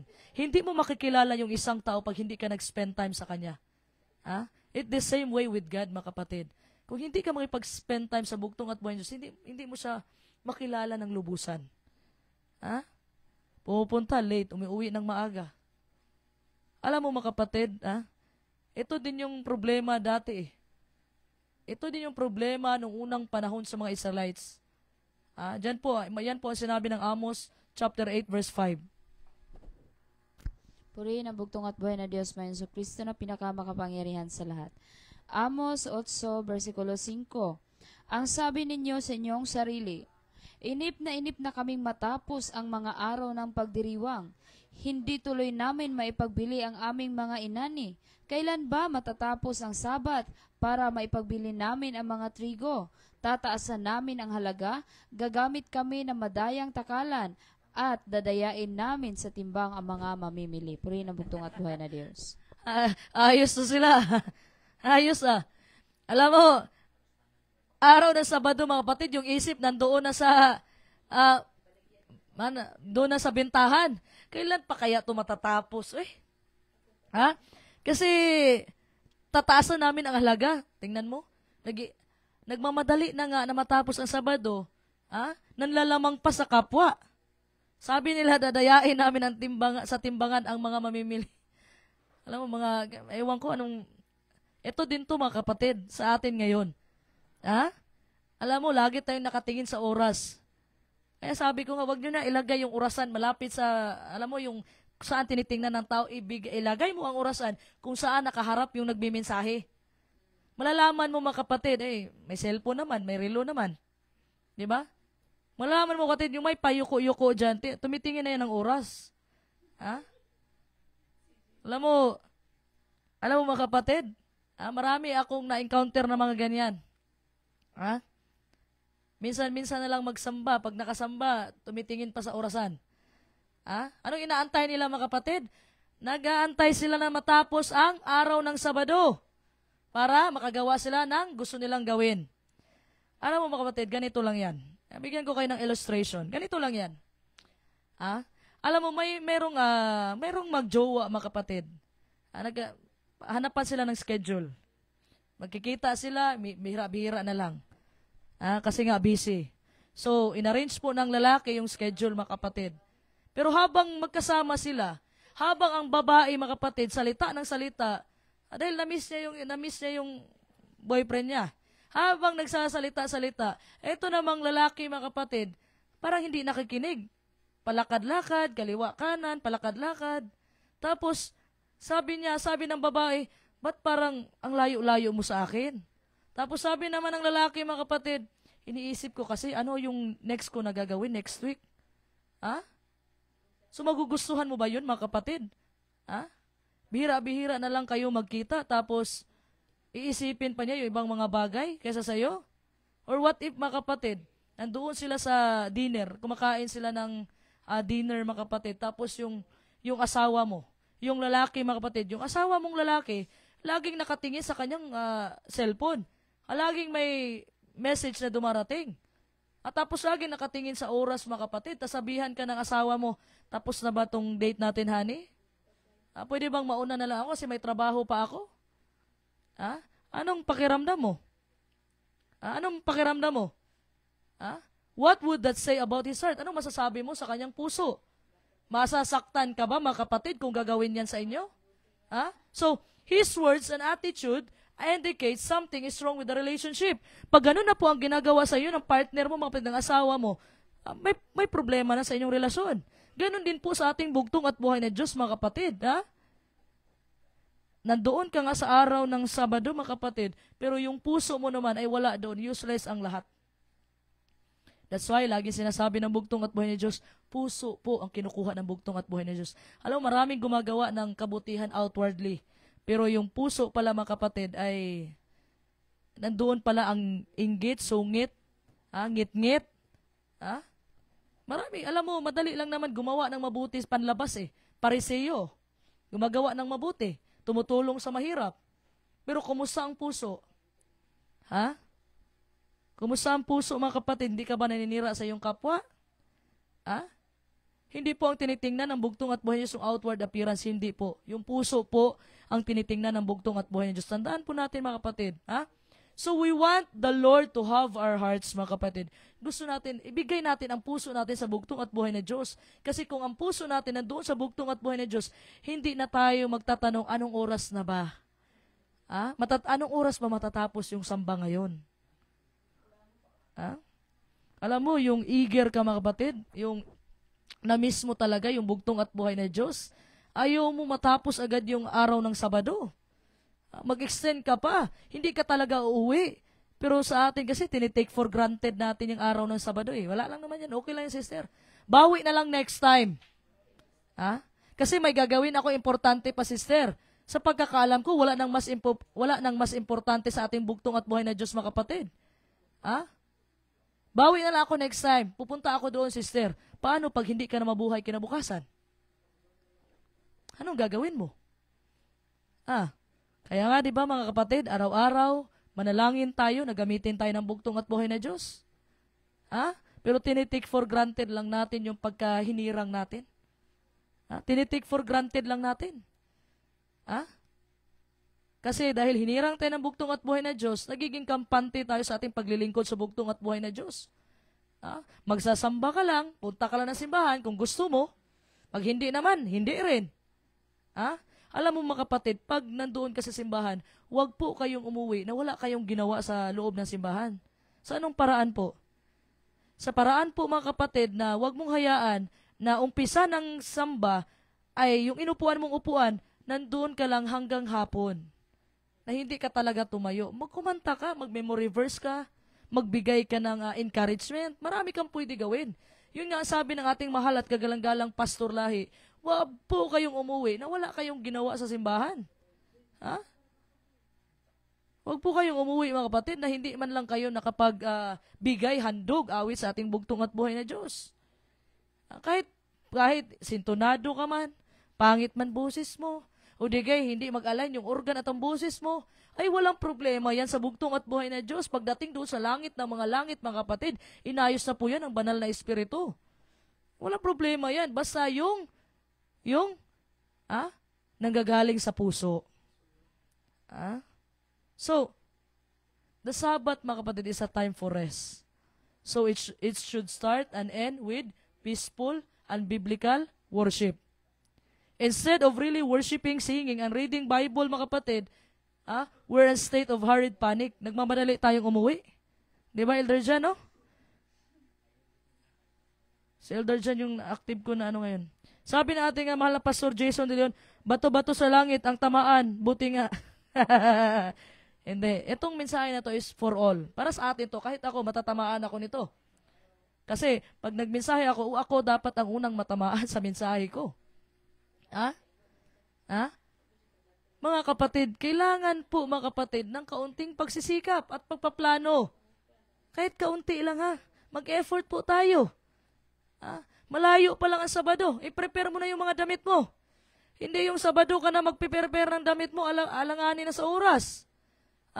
Mag-effort po tayo mga kapatid. Ibigay po natin sa bugtong at buhay ng Diyos ang karangalan na nararapat sa Kanya. Pasasalamat po natin yan sa bugtong at buhay na Diyos, mga kapatid. Na binuhay pa tayo ng bugtong at buhay na Diyos. After all, sa ginawa po sa atin ng bugtong at buhay na Diyos, nagsakripisyo siya sa kanyang buhay doon sa kalbaryo ng krus. Tapos tinitake for granted lang natin. Alam mo, ang daming tao, mga kapatid, naghahanap ng katotohanan, naghahanap ng kaliwanagan. Ikaw, nakahanap ka ng kaliwanagan, nakahanap ka ng katotohanan. Juan 15:16, dahil pinili ka ng bugtong at buhay na Diyos. Yun, iti-take for granted mo lang yung bugtong at buhay na Diyos. Huwag po ganun, mga kapatid. Ibalik po natin, mga kapatid, ibigay po natin ang karangalan na para sa bugtong at buhay na Diyos na narapat sa Kanya. Alam mo, mga kapatid, pag may gustong bumisita sa inyo, ano bang inihanda ninyo? Di ba, malayo pa lang, pag sinabi na pupunta ang presidente ng Pilipinas sa inyong bahay, anong ginagawa ninyo? Naghahanda kayo, tama? Nilalabas na ni mama yung mga porcelain na mga plato. Ganun talaga ang Filipino hospitable. Kahit nga si kapitan lang magpunta sa bahay nyo, nakapaghanda ka. Nakaplano ka. Paano yung entrance? Paano gagawin? Grabe tayo makapa-honor sa ibang tao, mga kapatid. Pero ang bugtong at buhay na Diyos, tinitake for granted lang natin.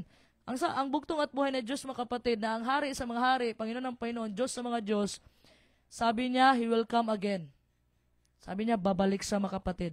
So, dapat maging handa po tayo, mga kapatid. Sa ano pong paraan na i-welcome natin ang bugtong at buhay na Diyos, mga kapatid? Sa anong paraan? Well, every Sabbath, mga kapatid, we have a chance to practice welcoming our King as the time He will come. Yung Sabado, mga kapatid, pinapractice po natin paano natin i-welcome ang ating bugtong at buhay na Diyos.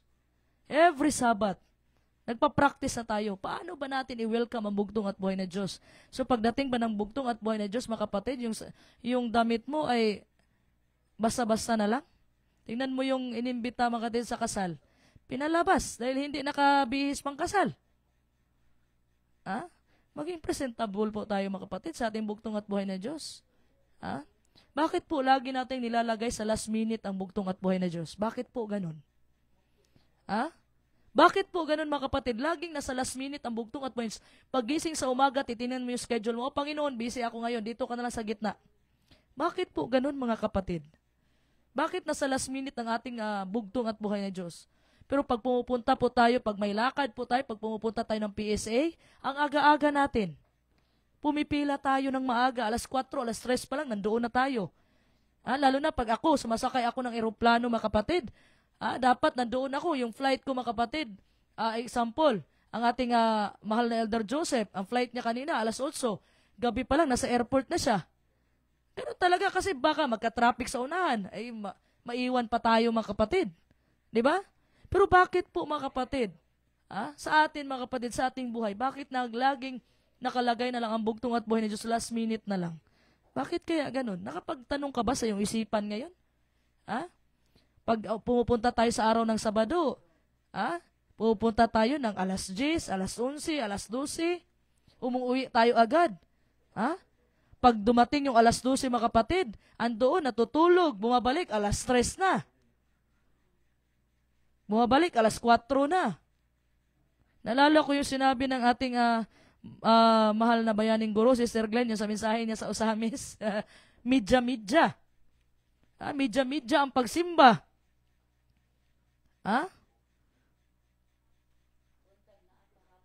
Yung sinabi nga ni Sister Glenn, buntag na buntag na umaga, nandoon kahapon, wala na. Midya-midya. Bakit ganun, mga minamahal ko, mga kapatid? Pag nagsamba tayo, tanghali na tayo dumarating, umuwi tayo ng maaga. O di kaya, pagkatapos ng kainan, umuwi tayo ng bahay, natutulog saglit, balik. Alas 4 na bumabalik. Tinitik for granted natin ang bugtong at buhay na Diyos.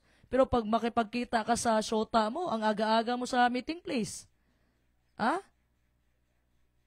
ayaw mo matapos yung gabi. Ayaw mo matapos yung araw. Tapos pagdating ng gabi, pag nakauwi na kayong dalawa, ay na ba, inaantok ka na ba, babe? Sabihin naman ng lalaki, kahit inaantok na hindi pa, pero pa ganyan-ganyan na ang mukha. Anong tawag dyan, mahal na Elder Joseph? Yung ang tawag dyan sa Tagalog? Pikit yung parang, inaantok na. Bakit ganon? Pagdating ng Sabado, late. Tapos pagdating pa doon, sasabihin agad, tagal naman. Sa isipan, sinasabi, tagal naman matapos ang Sabado na to. Pero pag sota mo, pag boyfriend mo, pag girlfriend mo, handa ka magpuyat. Kahit inaantok ka na. Maabutan ng madaling araw sa pangipag-usap. Pero pabasahin mo yan ng banal na kasulatan, wala pang 2 minutos, tulog na. Bakit po ganun ang natin, mga minamahal kong mga kapatid? Pag-araw na, bakit kaya, no? Ito din napapansin ko, ito din isa sa mga katanungan ko. Bakit pag ibang araw, sobrang active ng mga tao? Pero pagdating ng Sabado, parang nabuburingan ka pa. Parang may sakit ka sa araw ng Sabado. Kanta ng Happy Sabbath, Happy Sabbath, ang mukha, Happy Sabbath. Hindi na maitsura, pagod na, hindi, kakaumpisa pa lang. Alam mo, gusto mo ba yan, mga kapatid? Sa mag-asawa, gusto mo ba na yung asawa mo, nakikita mo, parang sinasabi mo, parang hindi ka na happy sa akin, darling. Bakit ganyan ang mukha mo, darling? Magugustuhan mo kaya, mga kapatid, kung ganun na itsura ipapakita sa iyo ng asawa mo? What do you think? Anong mararamdaman ng bugtong at buhay na Diyos, mga kapatid? Kakaumpisa pa lang ng araw ng pagsamba, nakasimangot ka na. Ang sabi po natin, mahal na Pastor Jason De Leon, ang Panginoon siloso din naman. Kaya dapat hindi makitaan ng tao ng paraan na dapat magselos ang bugtong at buhay na Diyos. Oo, siloso talaga ang bugtong at buhay na Diyos. Lalo na, pinabanal. Alam mo mga kapatid, alam nyo, sobrang mahal tayo ng bugtong at buhay, binigyan tayo ng araw ng kapahingahan. Pero ang tao talaga, minsan sakim. Why? Sakim talaga. Kaya sabi ng bugtong at buhay na Diyos, you cannot serve two masters. You cannot serve God and Mammon. Hindi mo pwedeng ipagsabay yung dalawa na yan. Posibleng kapupuutan mo yung isa at mahalin mo yung isa. You have to choose. Sa araw ng Sabado, pipiliin mo pera o ang bugtong at buhay. Actually, sa akin kapatid, hindi na kailangan pagpilian yan. Dapat piliin mo lagi ang bugtong at buhay na Diyos. Minsan ang tao kasi mga kapatid, hindi pa makontento pati Sabado. Dinadali, magtatrabaho ng araw ng Sabado. Kaya ako mga kapatid, saan ako believe sa mga tao? Believe ako sa mga taong nanindigan sa bugtong at buhay na Diyos na kagaya ng ating mahal na Elder Eli Gullies. Sinabi niya talaga sa trabaho niya, tanggalin mo na lang ako, boss, amo, manager, kung patatrabahuin mo ako ng Sabado. Ayun mga kapatid. Sa Drak Misa kami ni Go, nanindigan.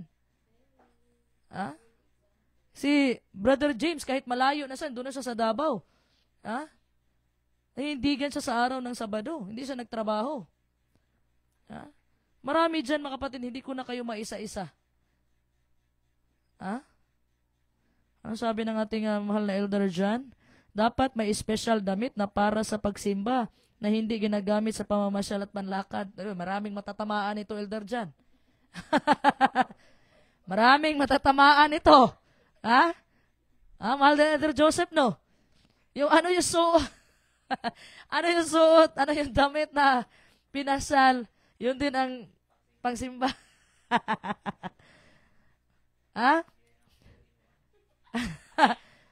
Sabi daw Elder Jan para makatipid daw. Pero malay mo, alam mo, sinasabi ko nga dito Elder Jan na malay mo, yun na lang talaga. Alam mo, maintindihan naman talaga ng bugtong at buhay na Diyos yan. Kung yung sinuot mo na damit, yun na yung pinaka-the best mo. Maintindihan niya ng Panginoon. Pero pag marami ka pang nakatago sa baul mo, mga kapatid, tapos hindi mo nilabas mo lang pag pumupunta ka ng diskuhan, ay hindi maintindihan ng bugtong at buhay na Diyos yan. Baka magaya ka kay Cain, mga kapatid, hindi tatagapin yung handog mo sa bugtong at buhay na Diyos. Ibigay mo yung the best. Kagaya ng sinasabi ko, mga kapatid, pag nagluto ka at namigay ka sa iyong kapitbahay, huwag niyo po ibigay yung tira-tira na lang. Huwag yung, sabihin ng magulang mo, anak, ibigay mo nga to sa kapitbahay kasi malapit na itong mapanis. Huwag po ganun, mga kapatid. Dapat, kung intention mo talagang magbigay, kakaluto pa lang, magbigay ka kaagad. Ibigay mo yung the best. Hindi yung malapit na kasing mapanis. Ibigay mo na yan. Mahirap yung ganun, mga kapatid. Remember, mga kapatid, if you keep the Sabbath with your heart, pwede kang akusahan na legalistic ka or parasaical and fanatical ka. But it will always be worth it in your relationship with God. Worth it lang yan, mga kapatid.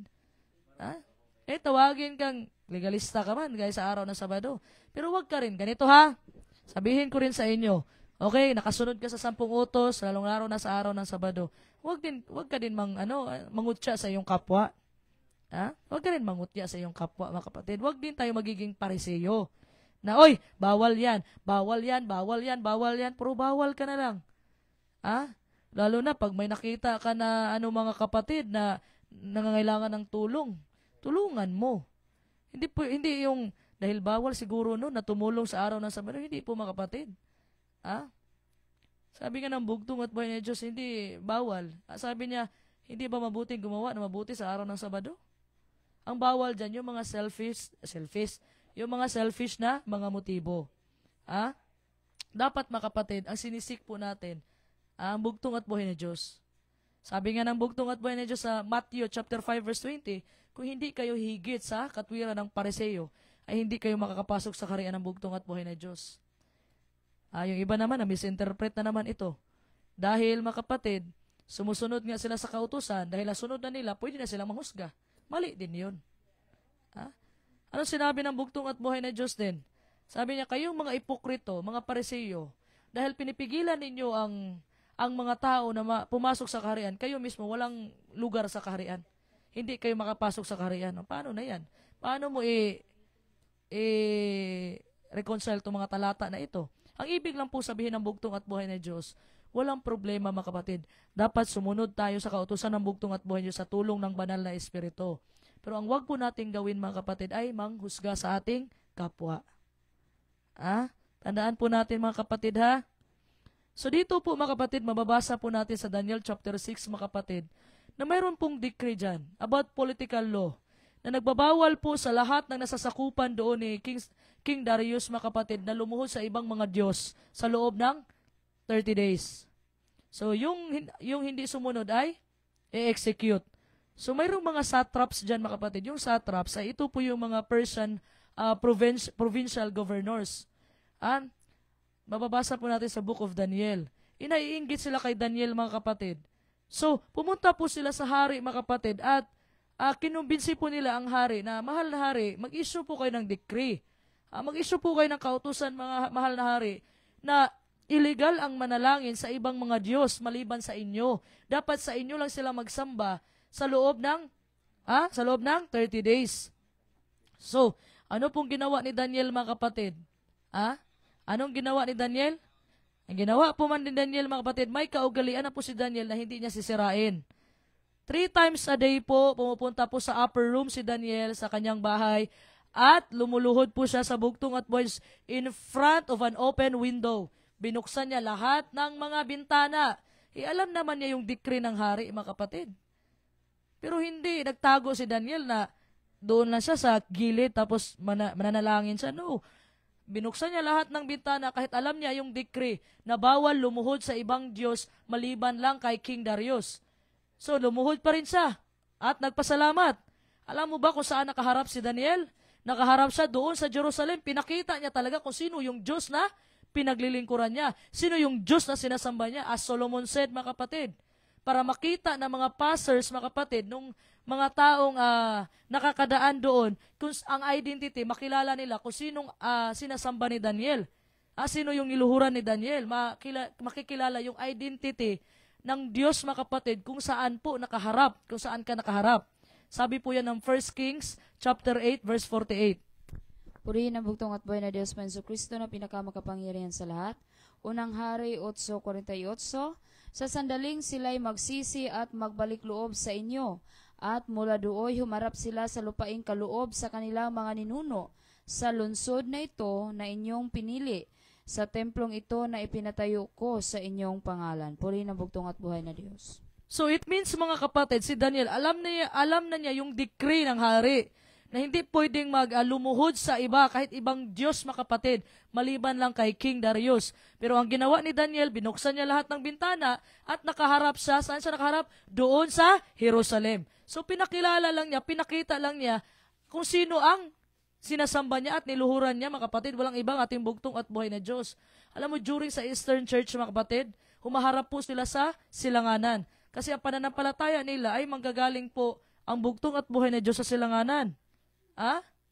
Ating mga pulpito dito mga kapatid sa kaharian ng bugtong at buhay na Diyos, dapat yung pulpito natin ay nakaharap po sa bandang silanganan.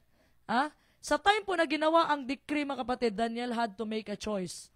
To obey an earthly king or to obey God. Maaring makompromiso siya mga kapatid, marahil kahit konti lang.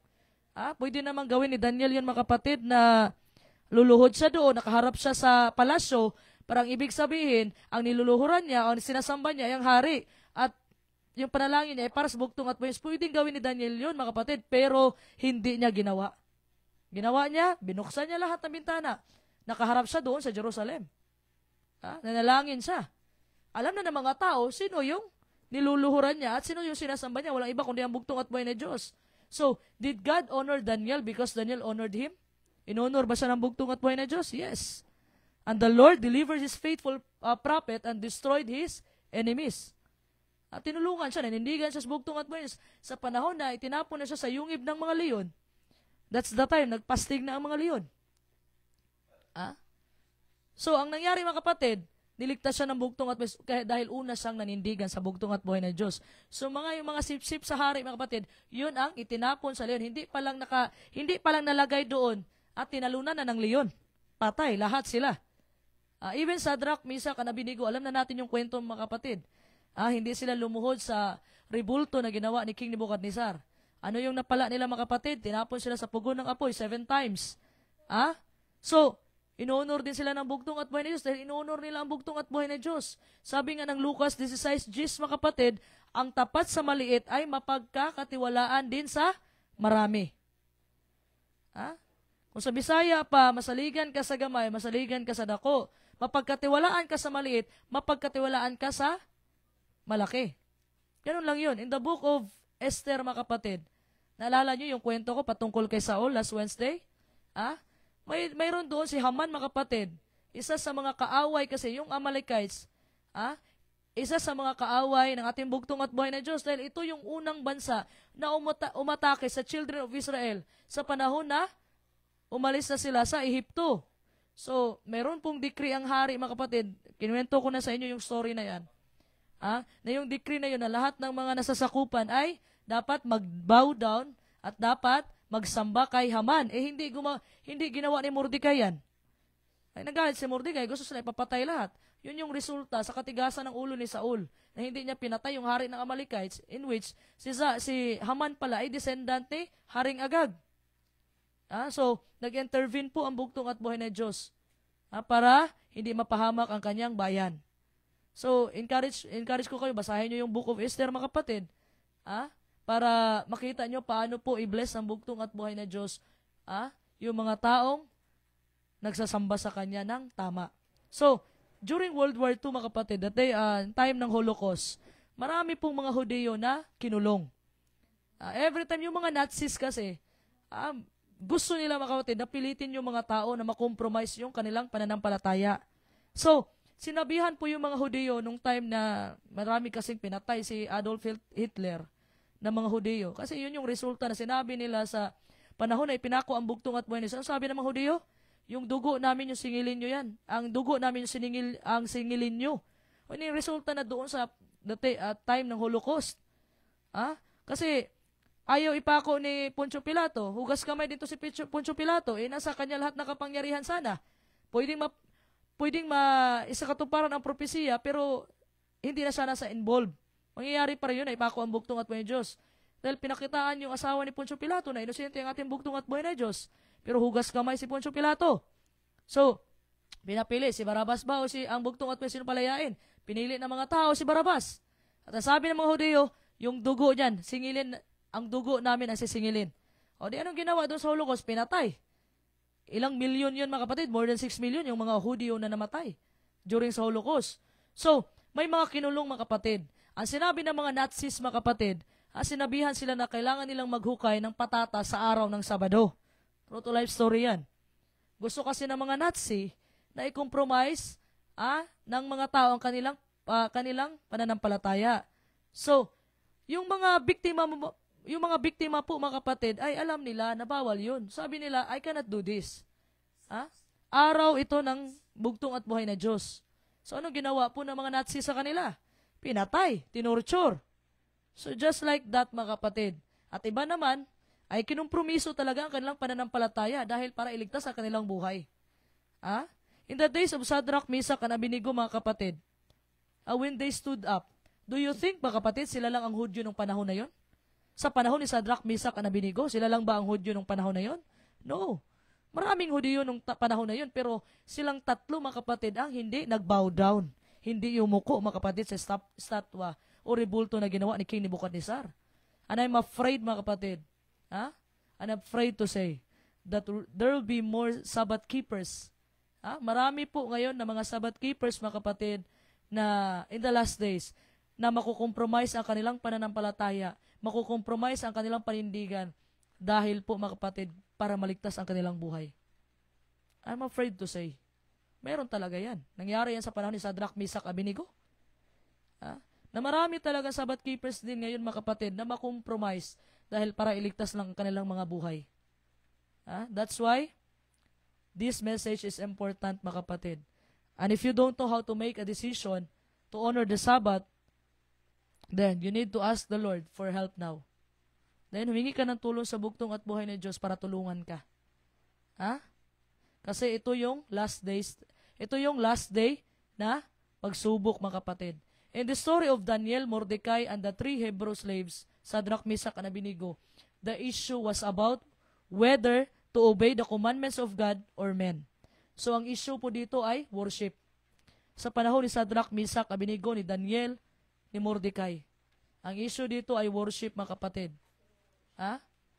Ano yung totoong worship, mga kapatid? Ha? Hindi lang yung panlabas natin na ginagawa natin, mga kapatid. Ha? Ha? Sabi ka, grabe ka nga, malutong ka kung magtawag sa ating bugtong at buhay na Diyos. Bugtong at buhay na Diyos, pero kung pagkarin sa grabe, malutong, pero kumusta ang puso? Kumusta, kapatid? Kumusta ang iyong puso? Ha? It requires a heart that is right with God. Puso po ang kailangan ng bugtong at buhay na Diyos. Hindi yung bibig mo na grabe ka malutong kung magpuri sa bugtong at buhay na Diyos. Ha?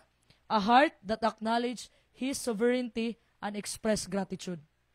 Yung puso po ang kailangan ng bugtong at buhay na Diyos na ina-acknowledge po yun, mga kapatid, ang bugtong at buhay na Diyos at nagpapasalamat sa Kanya. Alam mo, sabihan ko kayo, maraming mapupunta sa langit, mga kapatid, na mali ang kanilang araw na sinasamba. Ha? Sa anong paraan? Dahil yun lang ang katotohanan, yun lang ang naabutan nila na liwanag. Example, mga kapatid, example lang, may taong namatay na grabe yung prinsipyo niya sa araw ng Sabat, pero ang araw na sinasamba niya is linggo. Pagpalagay natin, pero yung principle niya, mga kapatid, na araw ng Sabado, ay grabe siya ka-strict, mga kapatid. Mali lang yun kasi hindi nakarating sa kanya yung mensahe, mga kapatid, patungkol sa totoong araw ng pagsamba ng bugtong at buhay na Diyos. Ay, maliligtas din po yun, mga kapatid. Bakit? Roma chapter 2, verse 12 to 16. At hahatulan at magpapalain sila ng Panginoon ayon sa liwanag na nasa kanila. Example, mga kapatid, hindi niya naabutan, hindi siya nakarinig ng mensahe patungkol sa totoong pagsamba ng bugtong at buhay na Diyos sa araw ng Sabado, which is Sabat. Yung nakagisa niya, linggo, pero grabe siya magpuri sa bugtong at buhay na Diyos. Yung puso niya talaga, mga kapatid, gusto niya talagang paglingkuran ang bugtong at buhay, pero hindi siya naabutan ng liwanag na patungkol sa araw ng Sabado. So, hindi na ba siya mapupunta ng langit niyan? Hindi, mga kapatid. Hahatulan po ang tao, mga kapatid, ayon sa liwanag na sa kanila. Example, bigyan ko ka ng example. Example, mayroong taga ibang bansa, mga kapatid. Grabe yung pag-worship niya sa bugtong at buhay na Diyos. Pero hindi nakaabot yung mensahe doon patungkol sa araw ng Sabado. Pero nirerespeto niya. Pinapaningilin niya ang araw ng Sabado. Mali lang yung araw na napangilin niya. Gets nyo? Nandun na ang prinsipyo, pero mali lang ang araw. Hindi nakarating sa kanya yung sinasabi, mga kapatid, ng bugtong at buhay na Diyos. Dahil sinabi ng Pariseo, dahil sinabi niyong hindi kayo bulag, ay nanatili ang inyong kasalanan. So, ibig sabihin, mga kapatid, kung ikaw ay alam mo na ang katotohanan, mga kapatid, tapos umalis ka sa katotohanan, ay hindi ka na po exempted sa kaligtasan. Mas mabuti pa, mga kapatid, na hindi mo nalaman ang katotohanan, may posible pang maligtas ka. Yun ang ibig kong sabihin. Dahil husgahan ka, mga kapatid, kung hindi man nakaabot sa iyo ang mensahe patungkol sa katotohanan ng bugtong at buhay na Diyos, ay husgahan ka po, ayon po sa iyong liwanag. Yung mga tribe na yan, mga kapatid, example lang, yung Subanen, mga kapatid, Subanen, kung hindi nakarating ang mensahe sa kanila, husgahan ba sila ng bugtong at buhay kung anong the way na paghusga sa atin? No. Husgahan sila kung ano ang liwanag na naabutan nila. Ganun yun. Kaya that's why, mga kapatid, yung Matthew 24:14, at ipangaral ang kaharian ng bugtong at buhay sa buong sanlibutan at ang katapusan ng panahon ay darating na. Huwag po tayo. That's why, mga kapatid, yung trabaho po ng paghuhusga ay trabaho po yan ng bugtong at buhay na Diyos. So, eto, mga kapatid, ang issue po in the end times, ngayon, is about worship. Ang issue po, mga kapatid, tandaan natin, patungkol po sa pagsamba sa bugtong at buhay na Diyos. Meron tayong mga topic niyan sa mga following na mga live natin, God willing. So, yung worship po mga kapatid, nakafocus po ito sa ating bugtong at buhay na Diyos na ating manlilikha. So, the Sabbath is not a day to stay at home. Hindi pwede na, dito na lang ako, sister, punta ka, kasi yung Sabbath mga kapatid, doon kayo nagkita-kita ng mga kapatiran. So, ganun po mga kapatid. So, hawakan mo talaga yung pananampalataya mo. Salvation is all about love. The great commandments are all about loving God and loving our neighbors. So every love relationship grows in the garden of quality time. And the Sabbath is all about special time with God. Yung Sabado po mga kapatid is all about yung special time natin sa bugtong at buhay na Diyos. Yung salvation mga kapatid is all about love. Huwag po tayo maging legalista na makasunod na tayo ng kautusan ng bugtong at buhay na Diyos dahil nasunod na natin, okay na ba tayo manghusga sa ating kapwa? Binigyan ka ba ng karapatan ng bugtong at buhay na Diyos na manghusga ka na sa iyong kapwa? Sabi ba niya doon, okay, ikaw dahil nasunod mo na, pwede mo nang husgahan yung kapwa mo. Hindi po mga kapatid. Hindi po. Trabaho po yan ng bugtong at buhay na Diyos. Huwag po natin pasukin ang trabaho ng bugtong at buhay na Diyos. Kaya mga kapatid, this coming, nitong huling kapanahunan, manindigan po tayo sa bugtong at buhay na Diyos. Sa araw ng pagsamba ng bugtong at buhay na Diyos, walang iba, ang araw ng Sabado ng bugtong at buhay na Diyos. Dahil ito po ang nagpaparemind kay Satan. Pag once sinasamba mo ang bugtong at buhay na Diyos sa araw ng Sabado, pinaparemind mo kay Satan, mga kapatid, na siya ang lumikha ng langit at lupa. Ang bugtong at buhay na Diyos ang lumikha ng langit at lupa at sa lahat ng mga bagay nakikita at hindi nakikita. Talo na yan si Satanas, mga kapatid. Doon pa lang sa Kalbaryo ng Cross, talo na siya. Sabi ng bugtong at buhay, it is done. The battle of the Calvary is won. The power of sin is gone. Wala na. Wala na. Talo na siya, mga kapatid. Ipa-remind mo lang sa kanya yan. Huwag po natin kalimutan, mga kapatid. This coming, God willing, September 23, sa birthday po natin mahal at kagagalang na Father Lahi ay September 13. September 13, mga kapatid. Naalala ko kasi yung rapture yung kagabi ko na topic. September 13, God willing, mga kapatid, magkita-kita po tayo, mga kapatid. Unang-una, sa pagsamba natin, sa pagparangal natin sa ating bugtong at buhay Diyos. At pangalawa, mga kapatid, birthday po ng ating mahal at kagagalang na Father Lahi. Okay, wag po natin, sinabi po ng Hebrew, mga kapatid, alalahanin po natin ang ating mga Pangulo. Kung hindi na kayo naniniwala kay Father Lahi, Pastor Lahi, it's not my problem anymore. It's your problem. Problema nyo na yan. Basta kami, malaki aming pasasalamat sa bugtong at buhay na Diyos na mayroong mga sugo na pinadala ang bugtong at buhay na Diyos. Although may pananampalataya ka na, kung hindi, wala naman magpaintindi sa'yo, ay baka nandoon ka doon sa isa ka sa tumatawag ng Jesus lang. So, ganun lang yun, mga kapatid. Dito nagtatapos ang ating pasamantalang nagtatapos ang ating live ngayon patungkol sa araw ng Sabado. At nais kong batiin ang mga humahabol. Sabi Sister Sheena Labad, every love relationship grows in the garden of quality time. And the Sabbath is all about special time with God. Okay, to God be the highest glory, honor, and praise. Sister Irma Hinita. To God be the glory, Sister Deborah, iyong napagandang mensahe sa gabing ito. Okay? Elder Joseph Badilla, purihin ang bugtong at buhay ng Diyos Yesu Cristo. Salamat sa pulong sa bugtong ng Diyos Cristo. Nagligay ng daan tungo sa buhay na walang hangganan. Sister Emmy Lapura, welcome sa Pastor Lahi Live, Welcome. Welcome. Araw-arawin mo at magkakaroon ka ng regalo. Elder Ellie Golyes, see you, God willing. Marami-rami to sila, mga kapatid. Excited na kami. Golyes family. Excited na po kami. Makita kayo, God willing. Sister Pipita Lagawan Tumalis Tumubag. Sister Elder John Golyes. Okay. Pastor Jason De Leon. Ma'am Glenn Taghap. Salve Reyes. Sabi ni Sister Irma, tama po, dapat nakadress po ang mga babae. Okay.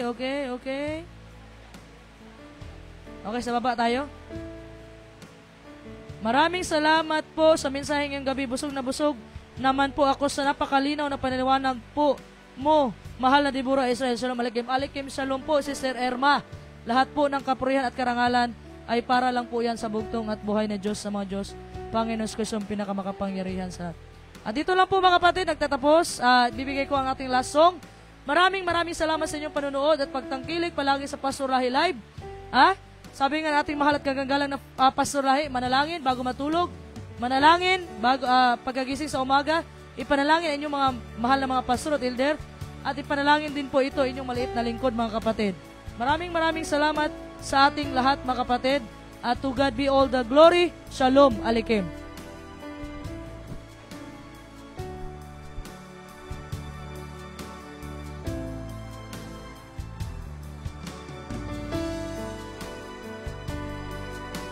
Purihin ang nag-iisang bugtong at buhay na Diyos, Panginoon Kristo na pinakamakapangyarihan sa lahat. Maraming salamat po, Sister Deborah, sa napakagandang mensahe sa gabing ito. Ang lahat ng kapurihan at karangalan ay babalik po natin sa tunay at nag-iisang bugtong at buhay na Diyos, Panginoon Kristo na pinakamakapangyarihan sa lahat. Isang handog awitin, pagpupuri, pagparangal sa tunay at nag-iisang bugtong at buhay na Diyos, pinamagatang Ala-ala, composed and arranged by Father Lahi.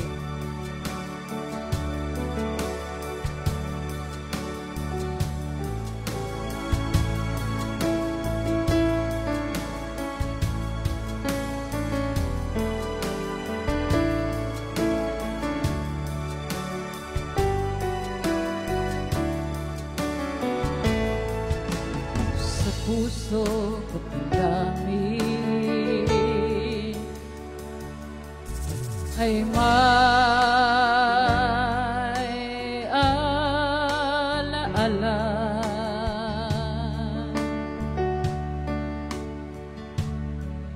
sa paghihirap niya sa kalbaryo ng cross. Isang alaala na hindi ko makakalimutan, sapagkat binawi niya ako.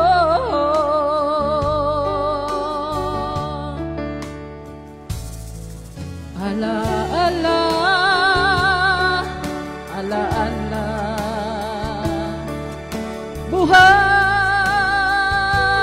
na ala-ala sa kamatayan ni Jesucristo.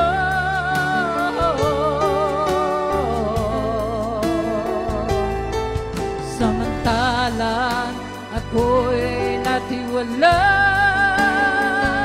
kanya ko natagpuan. Ala-ala ito na hindi ko makakalimutan. Iniibig niya ako kahit ako'y makasalanan, at naunawaan niya ang aking pagkukulang.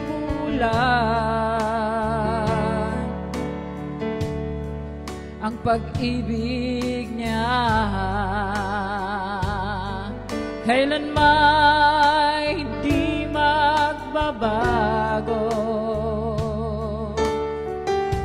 sapagkat siyang aking tagapagligtas.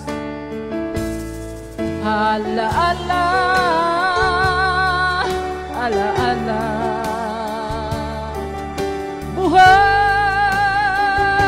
na ala-ala sa kamatayan ni Jesucristo.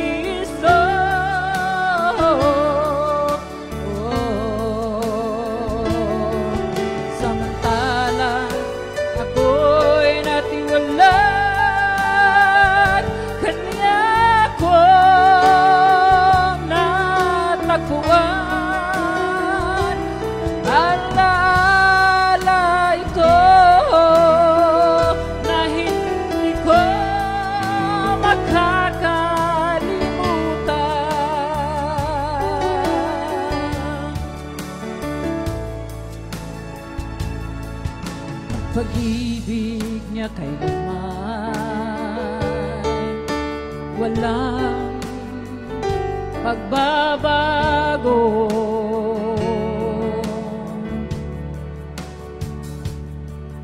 Walang katulad ang kaniyang pagmamahal. Siya'y walang kapantay na Panginoon ko. Sa araw-araw kanlungan ko siya.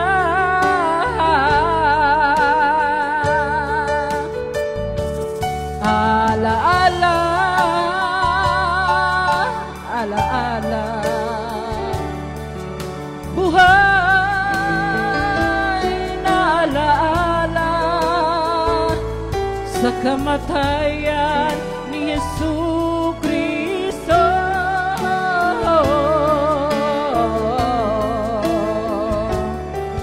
Samantalang ako'y natiwalaan, Kanya kong natagpuan. Alaala ito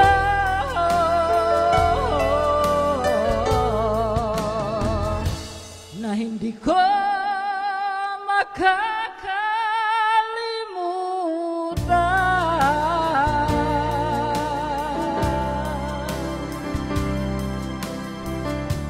Ayan, maraming salamat po sa lahat ng sumusubaybay at nanonood sa palatuntunang Pastor Lahi Live. Muli mga kapatid, abangan po ninyo bukas sa ganun din pong oras, alas 6 onward, sa live ulit po ng ating mahal at kagalang-galang na Sister Deborah Israel. At marami po tayong mga bisita na darating bukas.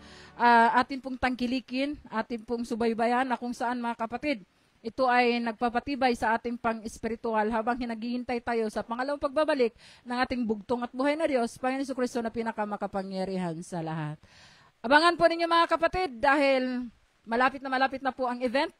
And this coming September 13, saksihan natin, tunghayan natin, na kung saan mga kapatid, marami pong mga kapatiran na dadalo mula sa Luzon, Visayas at Mindanao, na kung saan pagkakaisahan, pagsalusaluhan po ang napakalaking pagdiriwang po sa kaarawan ng bugtong at huling sugo, walang iba, Father Don Edmundo Enrile Pamintuan di Makasaliglay.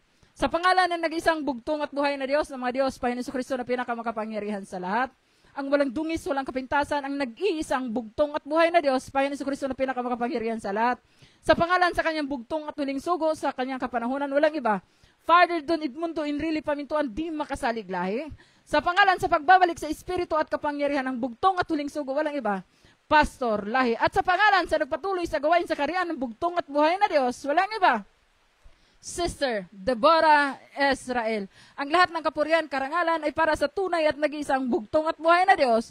To God be the glory. Shalom Aleichem.